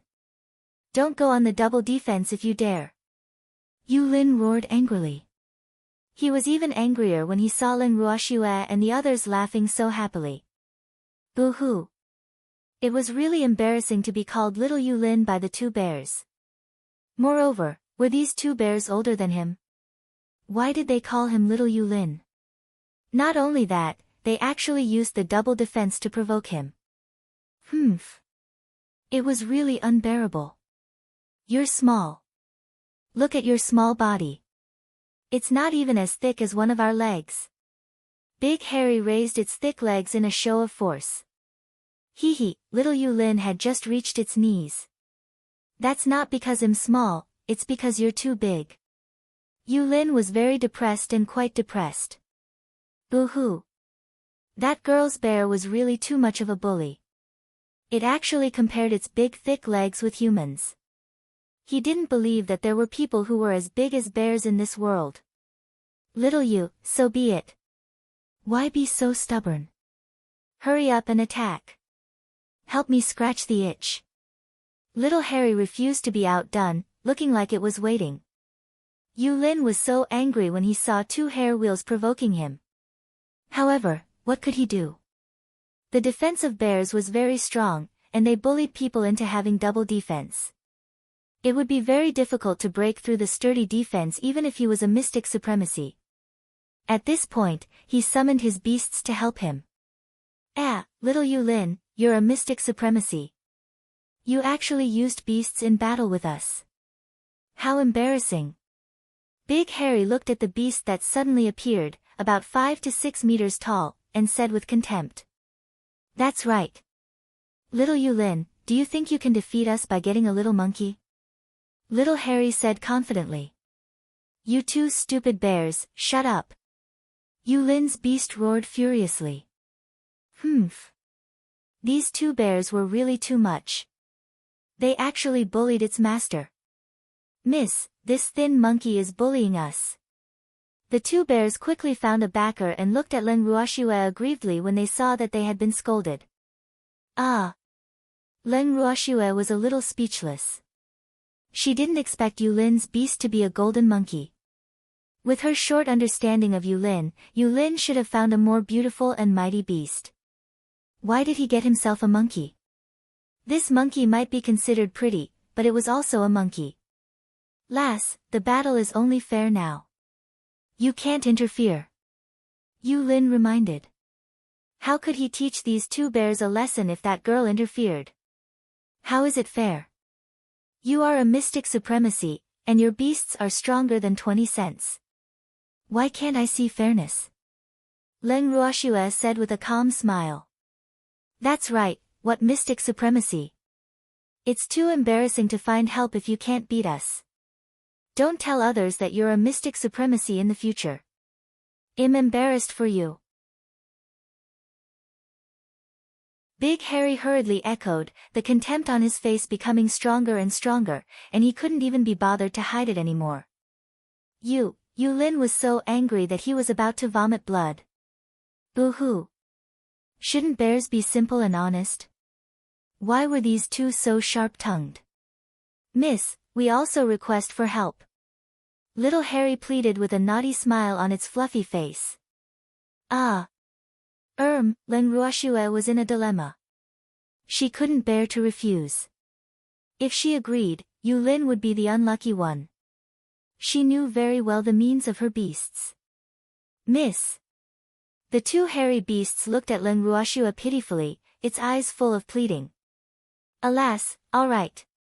Ling Ruoxue had no choice but to move Darling and the other beasts out of the bracelet. Beloved master. Darling immediately jumped into Ling Ruoxue's arms and rubbed against her affectionately as soon as it emerged. Then it came to the middle of the field. Ha, is this little fox the helper your two stupid bears found?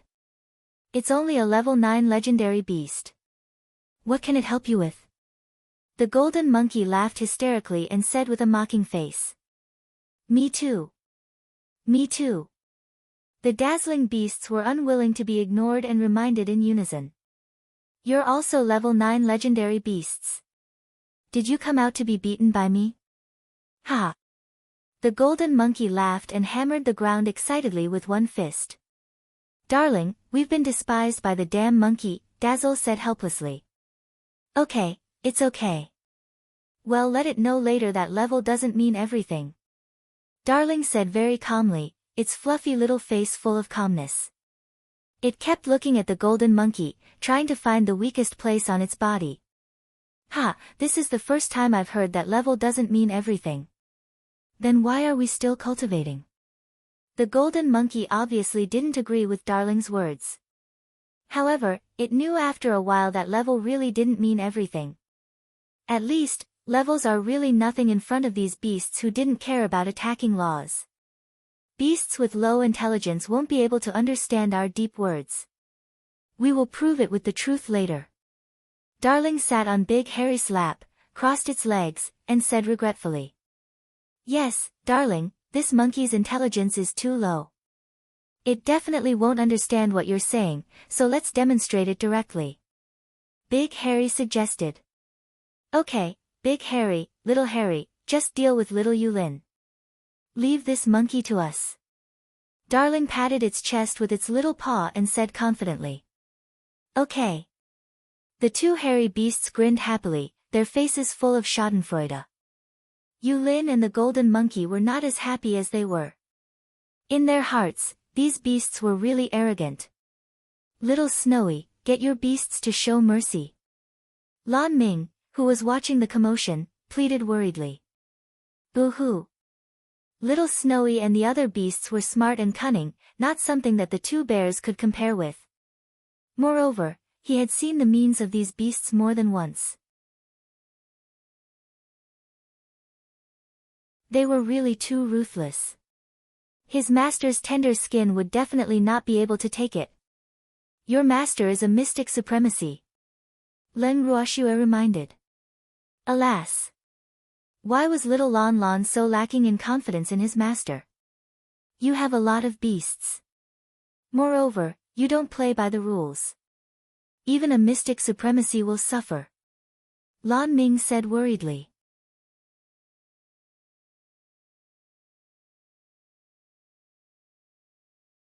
Chapter 578, The Main Beasts in Agony, 2, Little Lon Lon, you have to have confidence in your master. Otherwise, your master will be unhappy. Leng Ruoxue gave Lan Ming a look because Yulin was already staring at his disciple. Little Snowy. Lan Ming was unwilling to give up and wanted to say something, but he was interrupted by Leng Ruoxue. Alas! How can our beast be so cute? Leng Ruoxue said with infinite emotion. Darling even cooperated and gave her a flying kiss after hearing what she said. Damn fox. I'll deal with it when I have the chance. Darling's flying kiss provoked the freak, and he couldn't help muttering softly. Freak, what are you talking to yourself about? Leng Ruoxue asked curiously. I wanted to say how can our beasts not be cute? The freak quickly corrected himself. Yes, their beasts are good. Leng Ruoxue agreed. Darling, you have to work hard and teach this monkey a lesson. Leng Ruoxue added. Lass, is this still a duel? Yulin asked angrily when he heard Leng Ruoxue. Yes. They want to attack together. Don't worry. Leng Ruoxue comforted very kindly. Yulin couldn't be bothered with Leng Ruoxue's obviously protective and bullying behavior. Boo-hoo. Little Minger didn't help him either. He couldn't blame that naughty girl, so he could only blame his disciple. Little Yulin, continue fighting. Don't waste everyone's precious time. Big Harry urged with backup. I can admit defeat. Yulin said speechlessly. He really didn't want to fight with beasts with abnormal defense. Levels wouldn't be of much use in such a battle. Of course, you can't. Admitting defeat is the behavior of a coward. You are a mystic supremacy, you can't do such an embarrassing thing. Little Harry said with a naughty smile. Humph. They wanted to teach Yulin a lesson. How could they let him admit defeat so easily? You are the despising mystic supremacies. What's wrong with mystic supremacies? Mystic supremacies are also humans. Why can't you admit defeat? Yulin said indignantly. Boo-hoo. His status in the boundless heaven continent was extraordinary. Even the patriarchs of the three great super families treated him with respect when they saw him. However, he was looked down upon by the two bears today. No way. Mystic supremacy is the strongest powerhouse on the boundless heaven continent. How can others survive if even mystic supremacy admitted defeat in battle? Big Harry said in disapproval.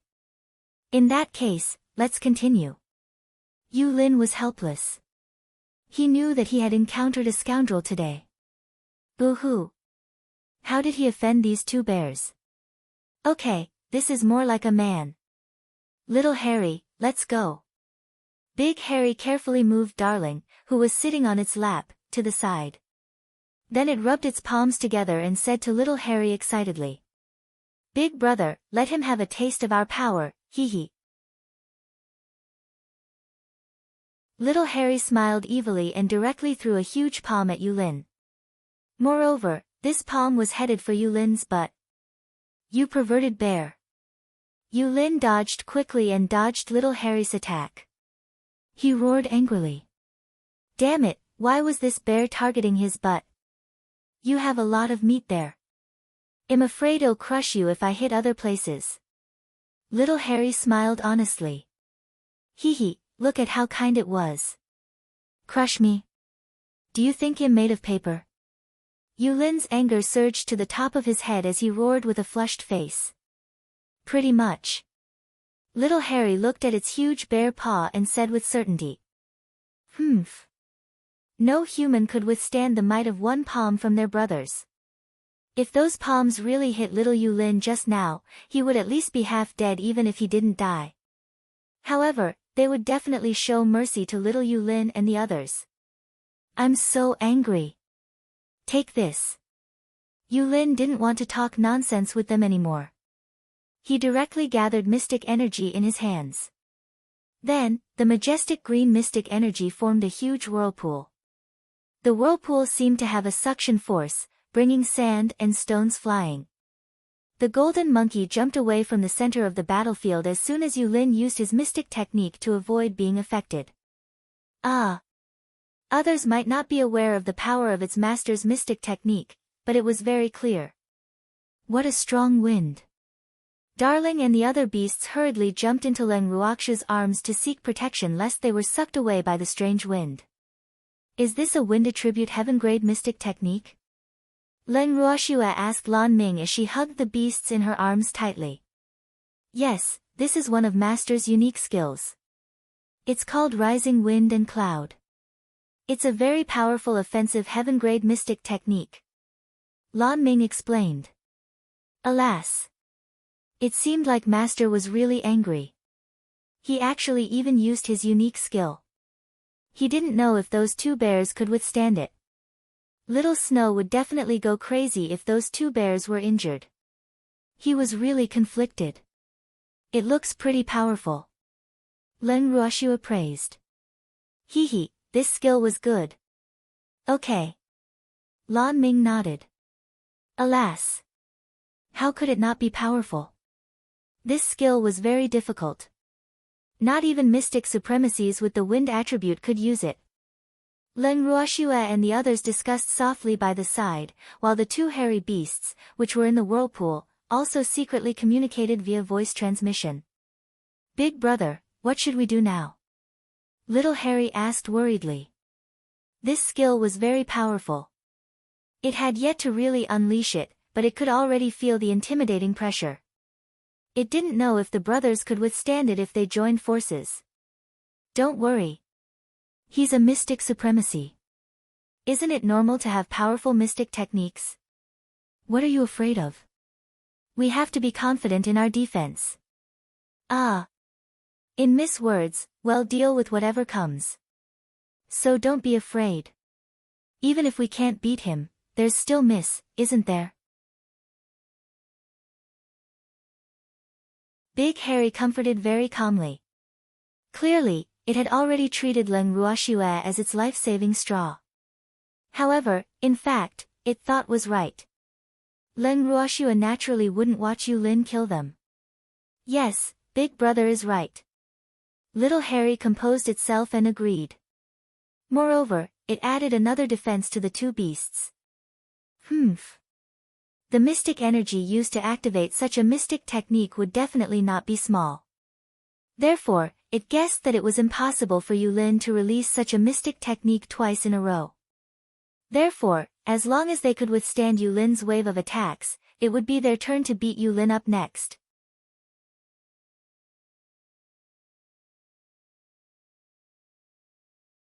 Chapter 579, The Main Beasts in Agony, 3. While the two hairy beasts were communicating, Yulin's mystic technique had already been brewed. Moreover, it swept towards the two hairy beasts with a strong hurricane.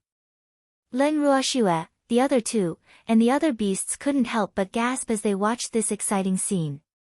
Their gazes followed the tornado to where the two hairy beasts were. Little Harry, we have to defend. Big Harry roared and connected several more layers of defense. Seeing this, Little Harry hurriedly added a few more layers of defense. Now, both it and Big Harry were like an iron wall in front of them. Whether they could defend or not was also a huge test for them. In an instant, the tornado had already collided with the huge earthen yellow curtain wall. The curtain wall didn't budge at all after the first collision. There was still no gap in the curtain wall after the second collision. After 3 collisions, a small gap that couldn't be seen by the inner eye appeared on the curtain wall. On the 4th time, the curtain wall shattered when the tornado collided with the earthen yellow curtain wall. At the same time, the mystic energy in the hurricane was exhausted, and the entire valley temporarily returned to calm. Yulin sat on the ground while panting. He glared at the two bears, which were also very tired but refused to be outdone, and glared back at Yulin. They actually tied with little Yulin because neither of them could do anything to the other with mystic techniques. Moreover, the stamina and mystic energy of both sides were very consumed, so they temporarily didn't have the strength to launch any more attacks. How did I offend you? Yulin sighed and asked in puzzlement. Alas! The defense of these two bears was really abnormal. The mystic technique he used just now was difficult for even a mystic supremacy to defend against, but they actually defended themselves. They were very powerful even though they were working together. You scolded me yesterday. Big Harry explained while panting heavily. Then it lay on its back on all fours. Ah! What does this have to do with you? Could it be that you know Elder Wang and are here to avenge him? Yulin said doubtfully. Pfft! Who do you think Elder Wang is? Would we vent our anger for him? You can scold anyone if you want to. Why must you bring us along? Did we bears offend you? I'm very displeased. Little Harry roared like a gangster. Ah!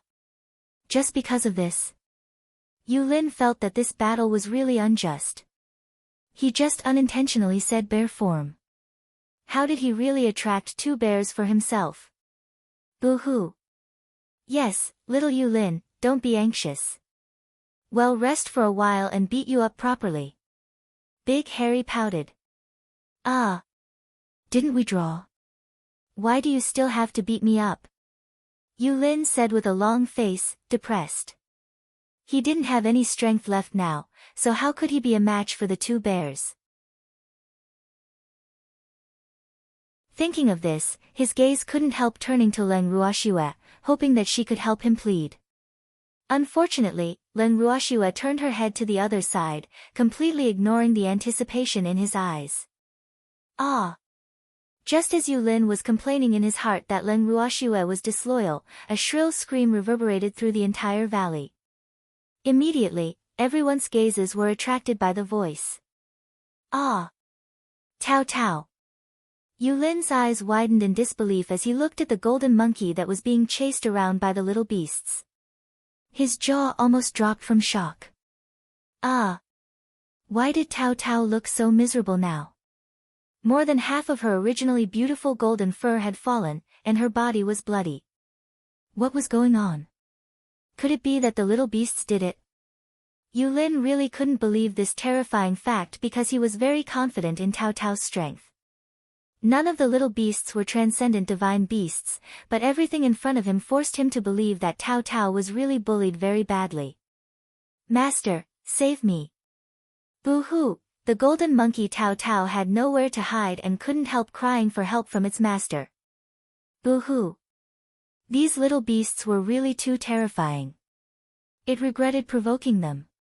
Moreover, it wanted to take back its words. Level really didn't mean everything. Humph. Your master can't even protect himself now, so how can he care about you?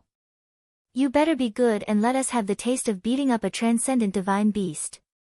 Hee hee. Darling said with a naughty smile, its fluffy face full of anticipation. No.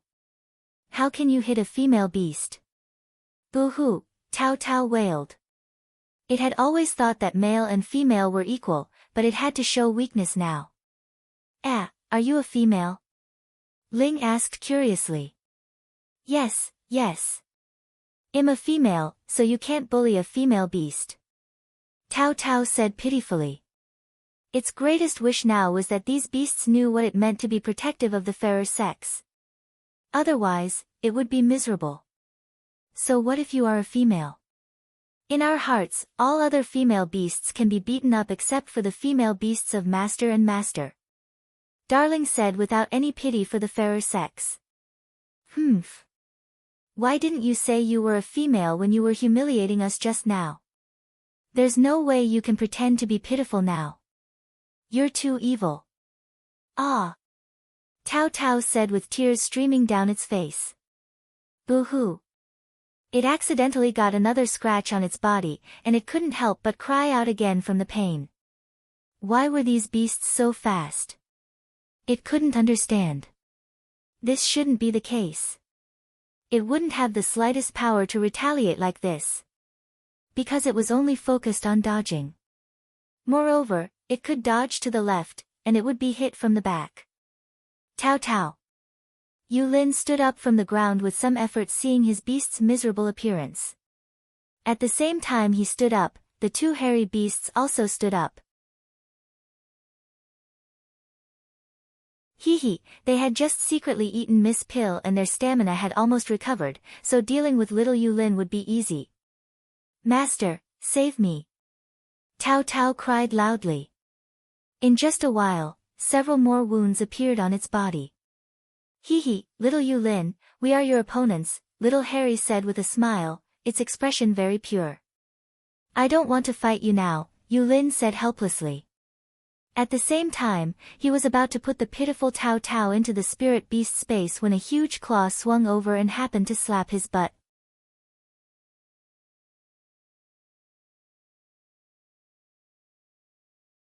Chapter 580, The Main Beasts in Agony, 4, Aha. A scream as miserable as Tao Tao's sounded from Yulin's mouth. The power of that voice was even greater than Tao Tao's. Hee hee, I missed. I'm sorry. Little Harry smiled foolishly with an awkward expression on its face. However, it was very smug in its heart. Humph. It finally hit Xiaoyu's butt. It was quite bouncy. Lass, your beasts are too perverted. Yulin shouted. That hit just now hurt so much that he jumped up and down. It really hurt. Boo-hoo. Little Yulin, we've said it before. Why is your memory so bad if you aren't Miss Beast? Big Harry complained while slapping Yulin. Ouch. Yulin used all his strength and finally dodged Big Harry's bare paw. However, he suffered another blow to his butt. Hee hee, I missed again. Little Harry smiled and said shyly. It felt really good. Little Harry praised in its heart. Ouch. Yulin screamed again because Big Harry slapped his butt again just as he was screaming in pain. This slap directly slapped him to the ground, and his butt was burning with pain.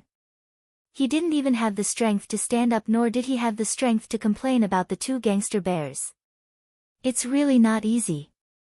I finally hit it. Big Harry looked at its huge bare paw and said sadly. Boo-hoo. It hit less than little Harry. Leng Ruoxue, who was not far away, looked speechlessly at the scarred golden monkey, and then at Yulin, who was pretending to be dead on the ground. Her forehead couldn't help but be covered in black lines. To be honest, she now quite pitied this unlucky master and beast. They could have provoked anyone, but they just had to provoke her few united and especially vengeful beasts. Alas! Little Snowy, let them stop. Lan Ming pleaded beside Leng Ruoxue. Alas! Poor master and Tao Tao.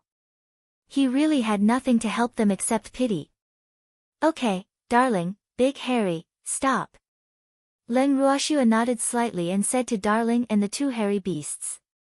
Okay, master, Darling answered very obediently. At the same time, it gave Dazzle and the other beasts a look, and they stopped chasing and intercepting the monkey. The two hairy beasts also stopped waving their bare paw at Yulin. Master, we're finally safe. Boo-hoo! Tao Tao hurriedly ran to Yulin's side and cried when she saw that the danger was resolved. Yes. Yulin nodded and hugged Tao Tao while the two beasts cried together. Leng Ruoxue didn't know whether to laugh or cry when she saw Yulin and Tao Tao crying. Ah! They only suffered some superficial wounds. Did they have to cry like this? Her beasts knew their limits when they attacked, so she watched the commotion with relief. Master, here. Lan Ming braced himself and walked to Yulin's side helplessly and handed him 2 pills. You heartless bad disciple. Yulin took the pill, ate one himself, and fed Tao Tao another. Then he roared at Lan Ming angrily. You're full of energy when you scold people. It seems like you're fine. Leng Ruoxue and the freak walked over and teased. Nothing. Who said I'm fine? My butt still hurts. Yulin glared at Leng Ruoxue angrily. Boo-hoo. It was all her hooligan beast's fault. Is that so? Big Harry, little Harry, you spanked him. He's still in pain. You have to be responsible for treating him. Leng Ruoxue ordered 2 hairy beasts directly. Yes, Mississippi. We will definitely be responsible. Big Harry promised, his fluffy face revealing a rather wretched smile. Little Jade Lin, don't be scared. We won't leave you alone. After speaking, little Harry directly carried Yulin on its body like it was carrying a sack. A huge bare palm happened to support Yulin's butt, causing great mental pressure on Yulin.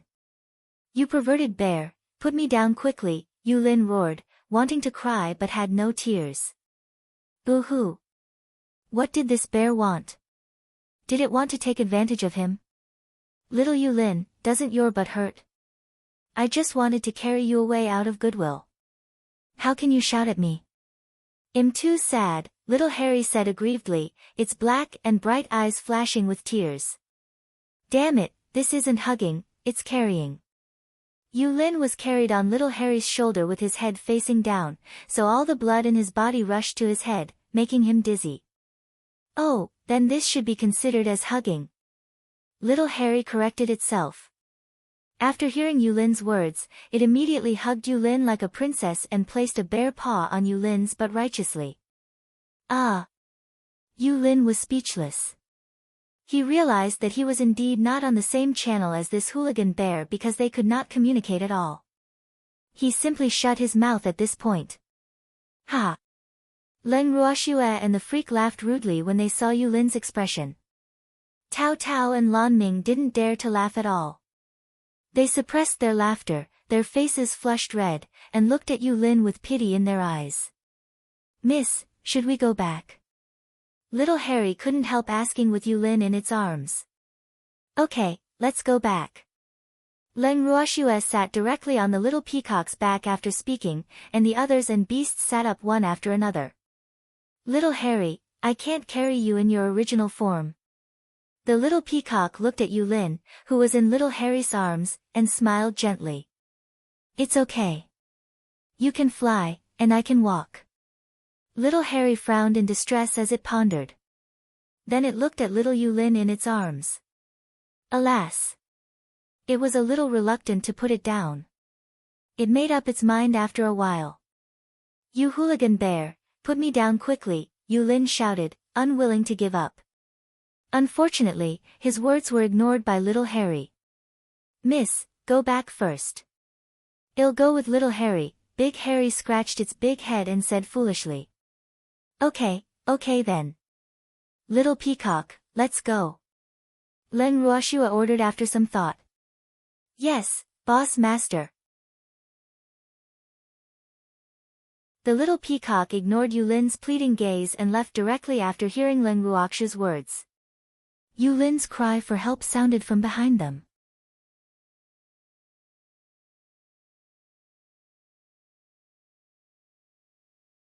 Chapter 581, Moon-Gazing City, 1, Don't Leave Me Behind.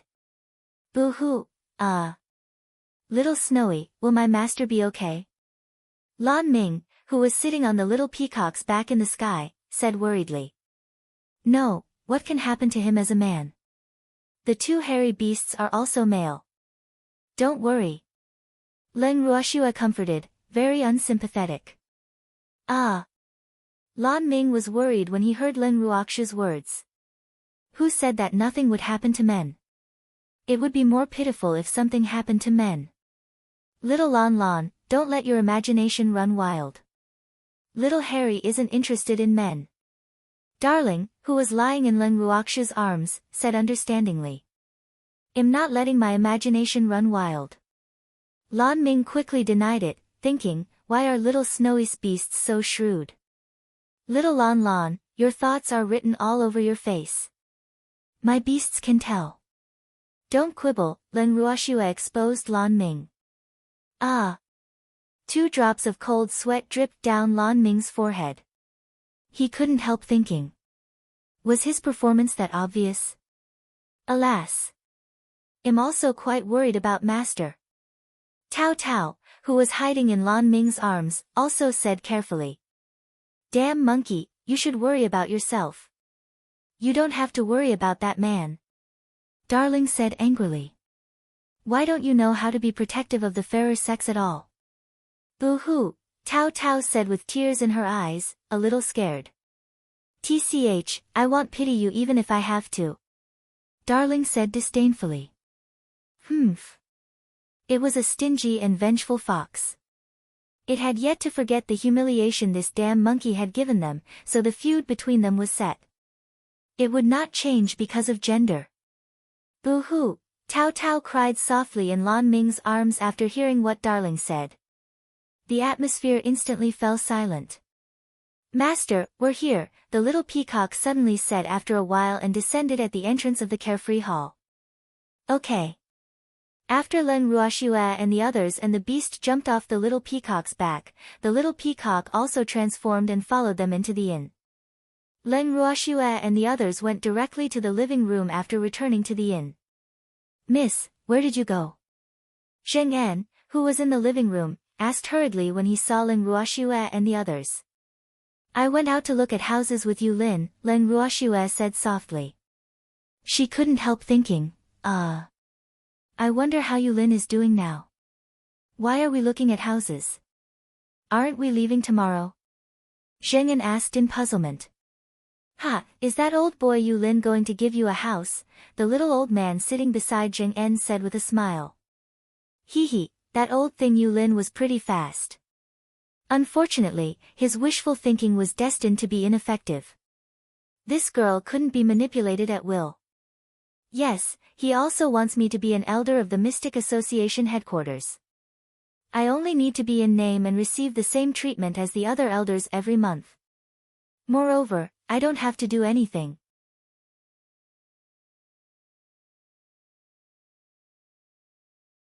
After speaking, she stored the beasts in the bracelet and left the living room with the freak. Leng Ruoxue returned to her room and brought the freak directly into the bracelet. Shuer, you're back. Empty sat on a stone chair in front of the purple bamboo house and drank tea while looking at the two of them with a smile. Yes. Leng Ruoxue nodded and pulled the freak to a seat.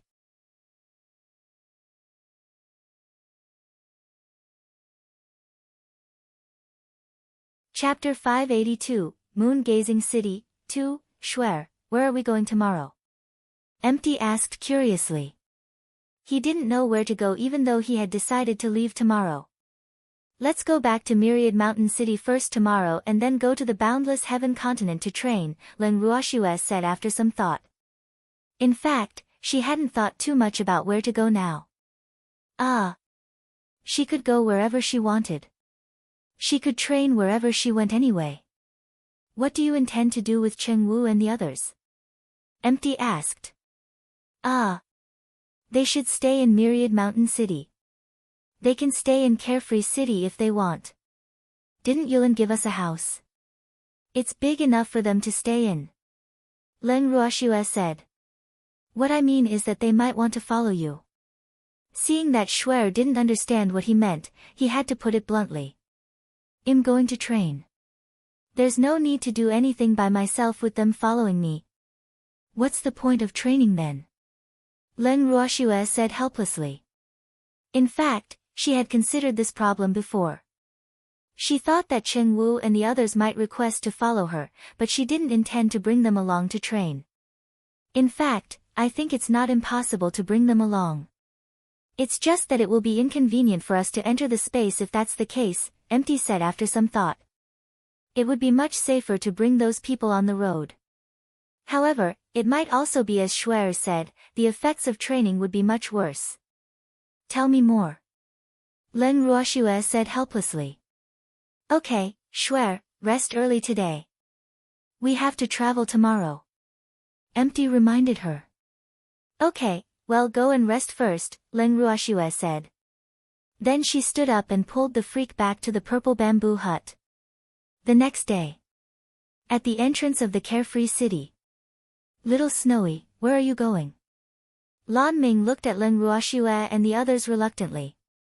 We returned to Myriad Mountain City first and then went for training, Leng Ruoxue explained. Oh, Lan Ming answered gloomily and then fell silent. Little Lan, why are you acting like this? It's not like we won't see you again. Icy, who was lying in Leng Ruoxue's arms, couldn't take it anymore. How am I?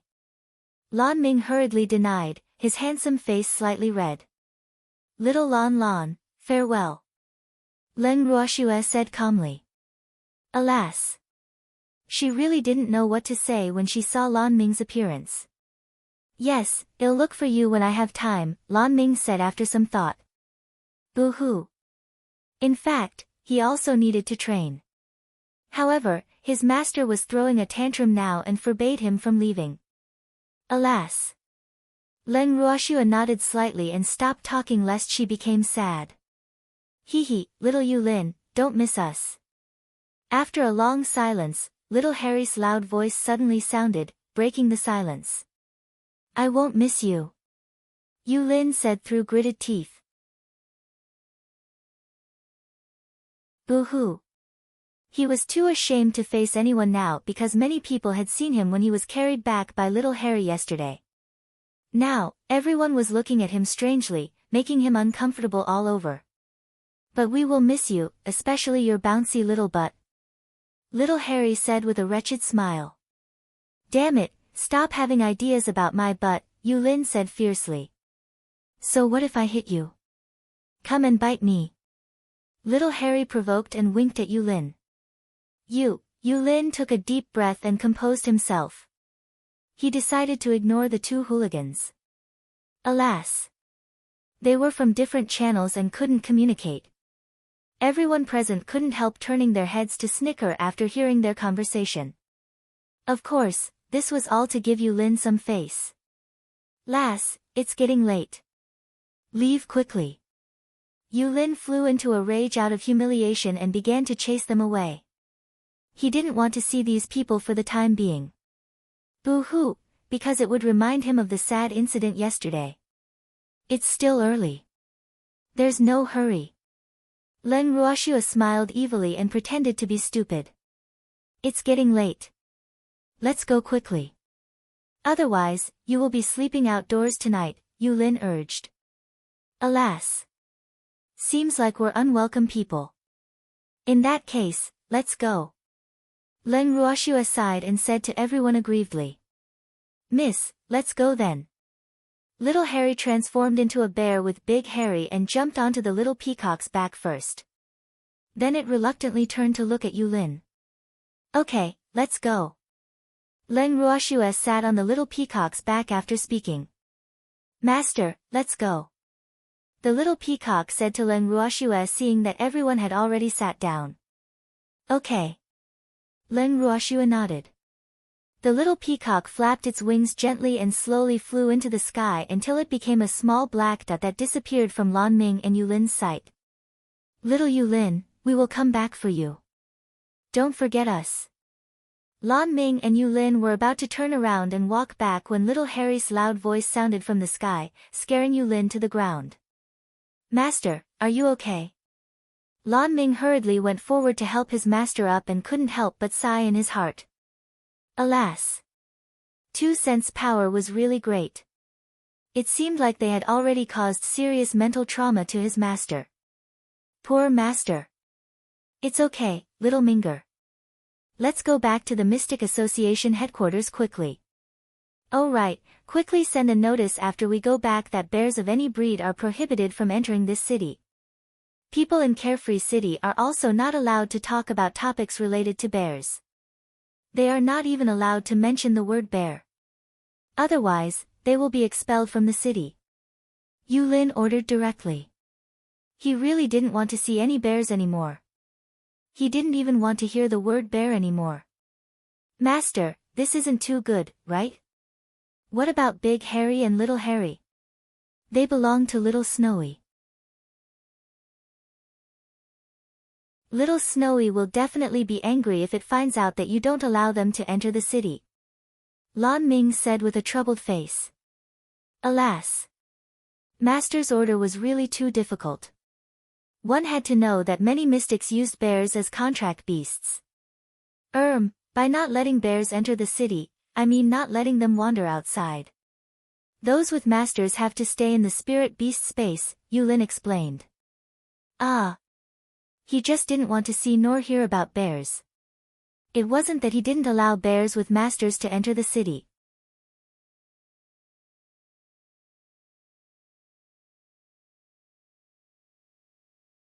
Chapter 583, Moon-Gazing City, 3, Oh, I understand, Lan Ming answered, and the master and disciple returned to Carefree City together. From then on, there was another ridiculous order in Carefree City. People who knew the truth couldn't help laughing happily whenever they thought of the reason for this order. Half a month later, in the evening, Len Ruoshua and the others returned to Myriad Mountain City. Miss, you're back. The head butler, who was cleaning the yard on the back mountain where Len Ruoshua was staying, immediately shouted happily when he saw the little peacock landing in the yard. Boo-hoo. Miss and the others had left for almost 2 months. They were finally back. If they hadn't returned, he would have gone to Carefree City to look for them. Yes, head butler, you've worked hard. Len Ruoshua looked at Wang Long, who was helping them clean up the yard, jumped down from the little peacock's back and said.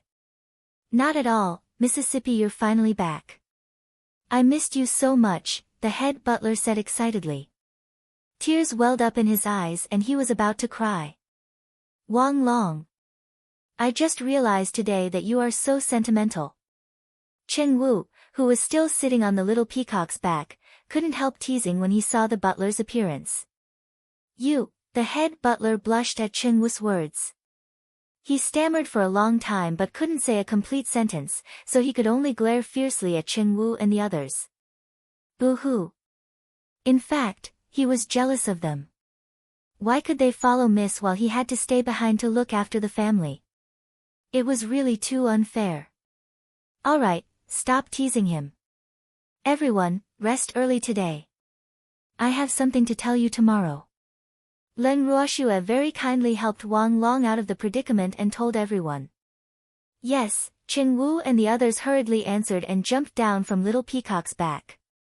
However, they looked at Len Ruoxue anxiously and expectantly after coming down. Miss, what's the matter? Tell me now, or I won't be able to sleep. Song Di mustered his courage and asked, seeing that no one dared to speak. His words made them very uneasy. You will know tomorrow. Go and rest now. Len Ruoxue said helplessly. Alas! When did these people become so impatient? Miss, I don't need to rest. Tell me first, the head butler said carefully. But I have to rest. I'm tired from flying for so long. Grandpa do as you please. Len Ruoxue said calmly. After speaking, she directly pulled the freak back to her room. In the room, the freak gently hugged Len Ruoxue's slender waist and hugged her in his arms. He said softly, Shuer, you're so naughty. You deliberately whetted their appetite. There's nothing I can do. I'm really tired. Len Ruoxue said innocently. Yes. Shuer, let's rest early then, the freak hurriedly said. Boo-hoo. There were more and more light bulbs around him, and he and Shuer spent less and less time alone together. Hee, freak, bully me. Len Ruoxue said with a naughty smile. Alas! There were too many things happening recently, and she didn't have time to bully the freak. Shuer, then you have to be gentler. The freak lay directly on the bed cooperatively and looked at Len Ruoxue expectantly. Yes. Don't worry, I will definitely be gentle. Len Ruoxue's soft hand caressed the freak's chest after speaking. Hee, it felt really good. Shuer, are you just touching me? The freak said with great dissatisfaction, as if his body was on fire. Of course. Len Ruoxue pretended to be stupid mischievously. Hee, the freak looked so cute now. Moreover, it made her want to bully him. Shuer, this won't do. At least, the freak pulled Len Ruoxue's head down and kissed her pink and alluring lips after speaking. Yes. Freak, I'm about to suffocate, Len Ruoxue whispered after kissing for a long time. It's okay. I'm here. I'll give you artificial respiration. The freak carefully tasted the sweetness in Shuer's mouth as he said, Oh, it's delicious. He hadn't eaten for a long time. Boo-hoo. He wanted to eat to his full today. Freak, I'm angry. Len Ruoxue gently pushed away the freak, hugging her after a while, her beautiful face full of dissatisfaction. Ah. Then what do you want? The freak's little heart kept thumping, and his bright black eyes were full of puzzlement.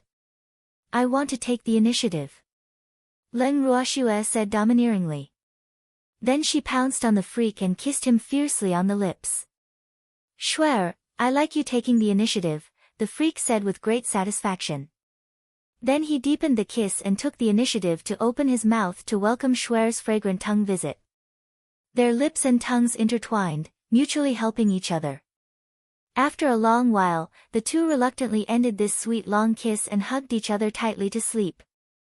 The next morning, Cheng Wu and the others were already waiting for Len Ruoxue and the freak in the hall when they left the room. Moreover, everyone had 2 dark circles on their faces, obviously not sleeping well. Ah! It's only been one night. Why are there so many pandas? Len Ruoxue couldn't help teasing as she looked at everyone. I didn't sleep well yesterday, Cheng Wu said shyly. They all had insomnia last night. Alas! Oh, why don't you go to bed now? Len Ruoxue suggested very kindly. No need. We're not sleepy. Miss, tell us quickly if you have anything. Cheng Wu said anxiously. There's no hurry. How can I bear to say it seeing your haggard appearance? Alas!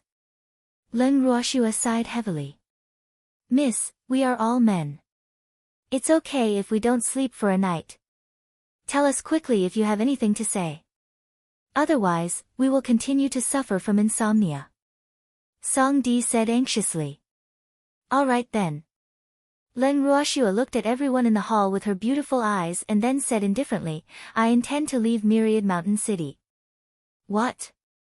Miss, you're leaving. The head butler stood up excitedly and said in disbelief. Miss said that she wouldn't stay in Myriad Mountain City for long in the past, but he didn't expect her to leave so soon. Boo-hoo. What would happen to them if Miss left?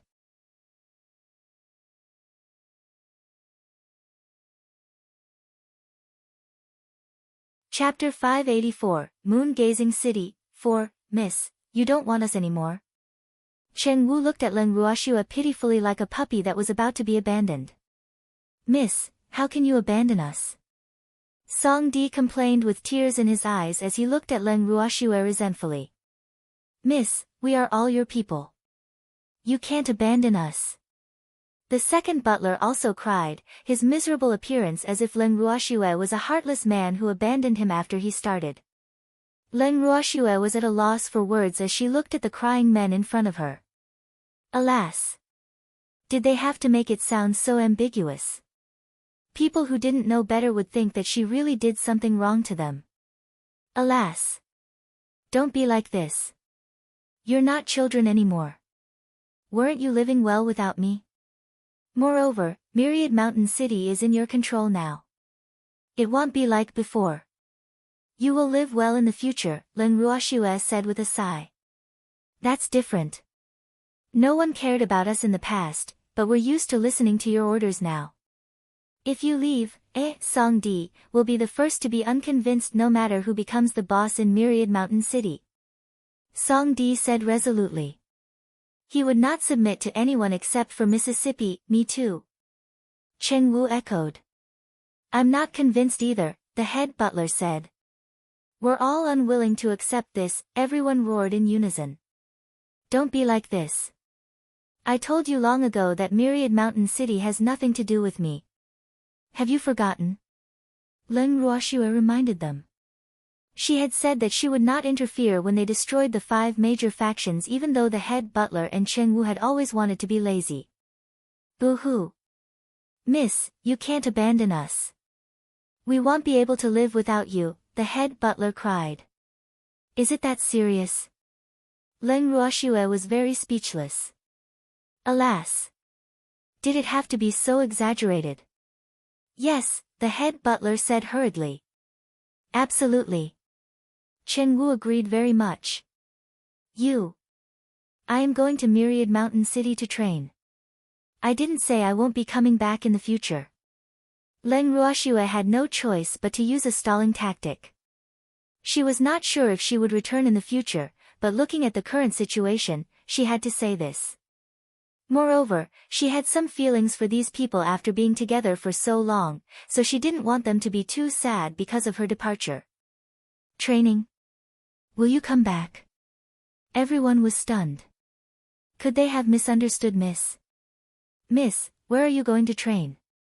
Chen Wu asked very cautiously. Not sure yet. Wherever we go counts. Leng Ruoxue said. The boundless heaven continent was very big, and there were many places suitable for training. However, they would probably choose a relatively small and dangerous place. After all, the strength of her elder brother and the others were not very high. Miss, then let me accompany you. Chen Wu said schemingly. If he followed Miss wouldn't be able to shake him off. Miss, I'll go with you too.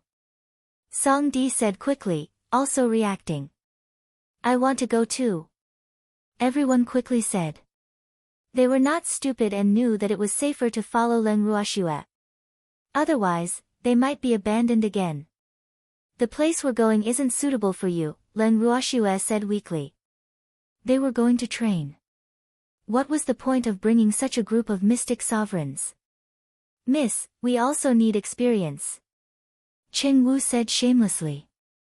the place we're going won't be very dangerous. What can you gain from training?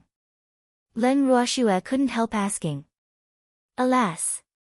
They might have stayed for a few more days if Myriad Mountain City was still the chaotic Myriad Mountain City from before. However, no one dared to challenge them in Myriad Mountain City now, so there was no need to stay here. Miss, I really need your guidance, the head butler said sincerely. Boo-hoo. Miss didn't bring him along when she went to Carefree City last time. He should be included in this experience. You're already an adult and don't need my guidance anymore. 2 drops of cold sweat dripped down Leng Ruoxue's forehead as she thought, can't you not be like this? Alas. Miss, can't we go and give you a beating if you go for training? We won't attack easily even if you encounter danger unless you ask us to attack. Is that okay?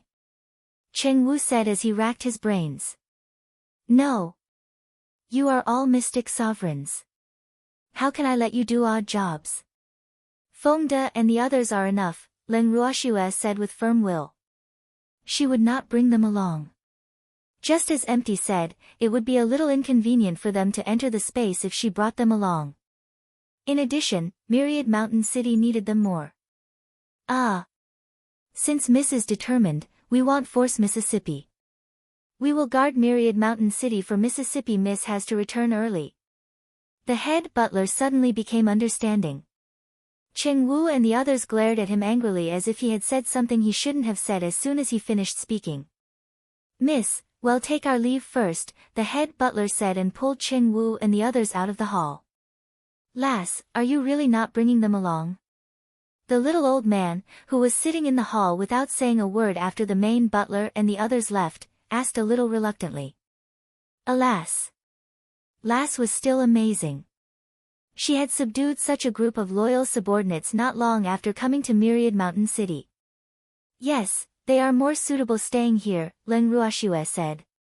Alas. In fact, she was relatively satisfied with Cheng Wu and the others after interacting with them for the past few days. However, she couldn't bring them along because Myriad Mountain City needed them more. It was impossible for Leng Ruoxue to take all these people from Myriad Mountain City, and Cheng Wu and the others were the pillars of Myriad Mountain City. If she took them away, Myriad Mountain City would become an empty shell. This way, other forces would quickly snatch Myriad Mountain City, and everything they had done previously would be in vain. Yes, Myriad Mountain City really can't do without them now. The little old man knew the situation in Myriad Mountain City better than anyone, so he agreed with Leng Ruoxue.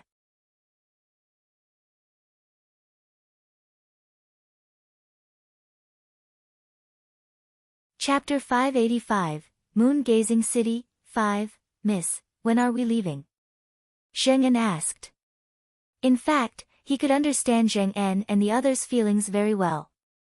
Moreover, he was very glad to be able to follow Miss. The day after tomorrow. Leng Ruoxue said after some thought. There were some things she needed to explain. Miss, I'll go see if there's anything to prepare, Zheng En said. Then he stood up and left the hall. Yes, Grandpa do you intend to travel with us or stay in Myriad Mountain City? Leng Ruoxue nodded and then turned to ask the little old man. Lass, of course I'm leaving with you. Do you want to abandon me too? The little old man asked pitifully with a bitter face. Ah. How can that be? Leng Ruoxue's forehead was full of black lines. She thought, Grandpa do, why are you like this too? The little old man is Zheng En's master, so she can't not bring him along even if she wants to. That's good. Boo-hoo, the little old man said with a sigh of relief. Grandpa do, let's set off the day after tomorrow. Do you have anything to prepare? Leng Ruoxue asked. No, I've always brought all my belongings with me. I can go wherever I want, the little old man explained. In fact, no powerhouse like them would stay in one place for too long. Therefore, many people would bring everything with them even if they had a fixed residence. Oh, Grandpa do, have a good rest for the next 2 days, Leng Ruoxue reminded. There wouldn't be much time to rest after going out for training. Yes, Yes. Lass, don't worry about me. I'll take care of myself, the little old man promised. Okay, Grandpa do, let's take a walk outside. Leng Ruoxue nodded slightly and left the hall with the freak. After Leng Ruoxue and the freak left the hall, they didn't disturb anyone. They quietly left their residence and arrived at the inner city of Myriad Mountain City. Walking on the streets of the inner city, Leng Ruoxue looked at the bazaar, which was obviously much more lively than before, and was very satisfied with the current situation. She knew that this was all the credit of the head butler and the others because they really treated Myriad Mountain City as their home. Schwer, where are we going? The freak couldn't help asking curiously when he saw that Schwer only looked around without any destination. We're not going anywhere. Freak, we can go back, Leng Ruoxue said with a light smile. So soon? The freak said in disbelief. Yes, I've seen everything I want to know, Leng Ruoxue said with a smile. Then let's go back, the freak said. A good man listened to his wife. Leng Ruoxue nodded and then summoned the little peacock. The two of them sat on the little peacock's back and returned to their residence in the back mountain. Miss, you went out. Zheng En said in surprise when he saw the little peacock landing in front of him in the yard. Yes, I went out for a walk. Zheng En, get the head butler to see me.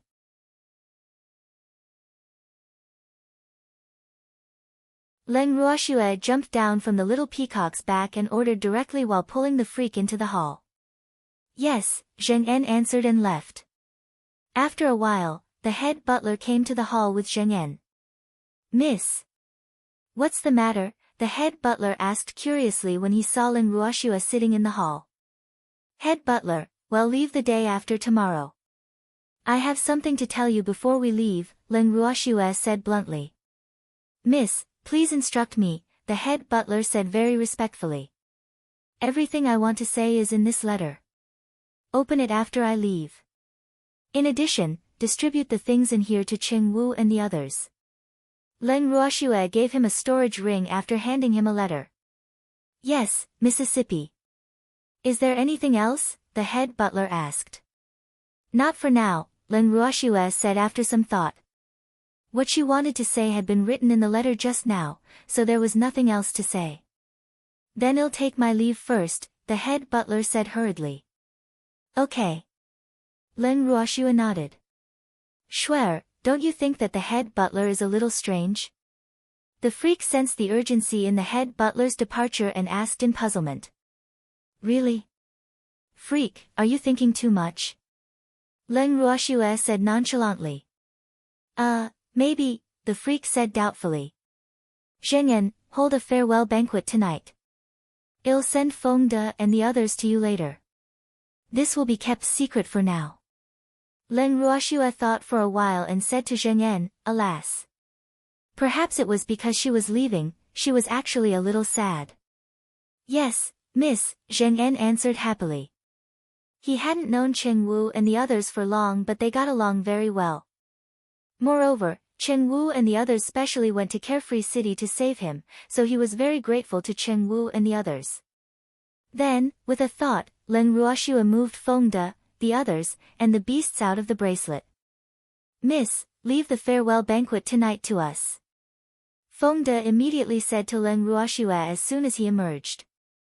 They had heard what Miss said in the space just now, and Qing Ju had brought them a lot of food. Okay, prepare a sumptuous meal. Tell me directly if you need anything, Leng Ruoxue ordered. Hee, miss, just leave it to us. Feng De patted his chest and promised. Okay. After preparing for nearly an afternoon, Feng De and the others finally prepared the farewell banquet. Zheng En took the initiative to invite the main butler and the others after preparing. Zheng En, why is Miss looking for us again? The head butler beside Zheng En asked in bewilderment. Miss is leaving, of course she wants to talk to you. Why? Are you unwilling to come? Zheng En teased with a naughty smile. That's not what I mean. I'm just curious what's the matter, miss? The head butler hurriedly explained. Boo-hoo. How could Zheng En wrong him? How wronged would he be if misheard and misunderstood? You'll know when we get there. Zheng En said mysteriously, "You're tuning in to the Blissful Bookshelf YouTube channel. We're so grateful for your support, and don't forget to subscribe to join us on this incredible journey through captivating stories. Your generosity through donations truly makes a world of difference, as it's the primary source of revenue that allows me to expand and enhance this channel for you. Thank you from the bottom of my heart for being a part of this adventure."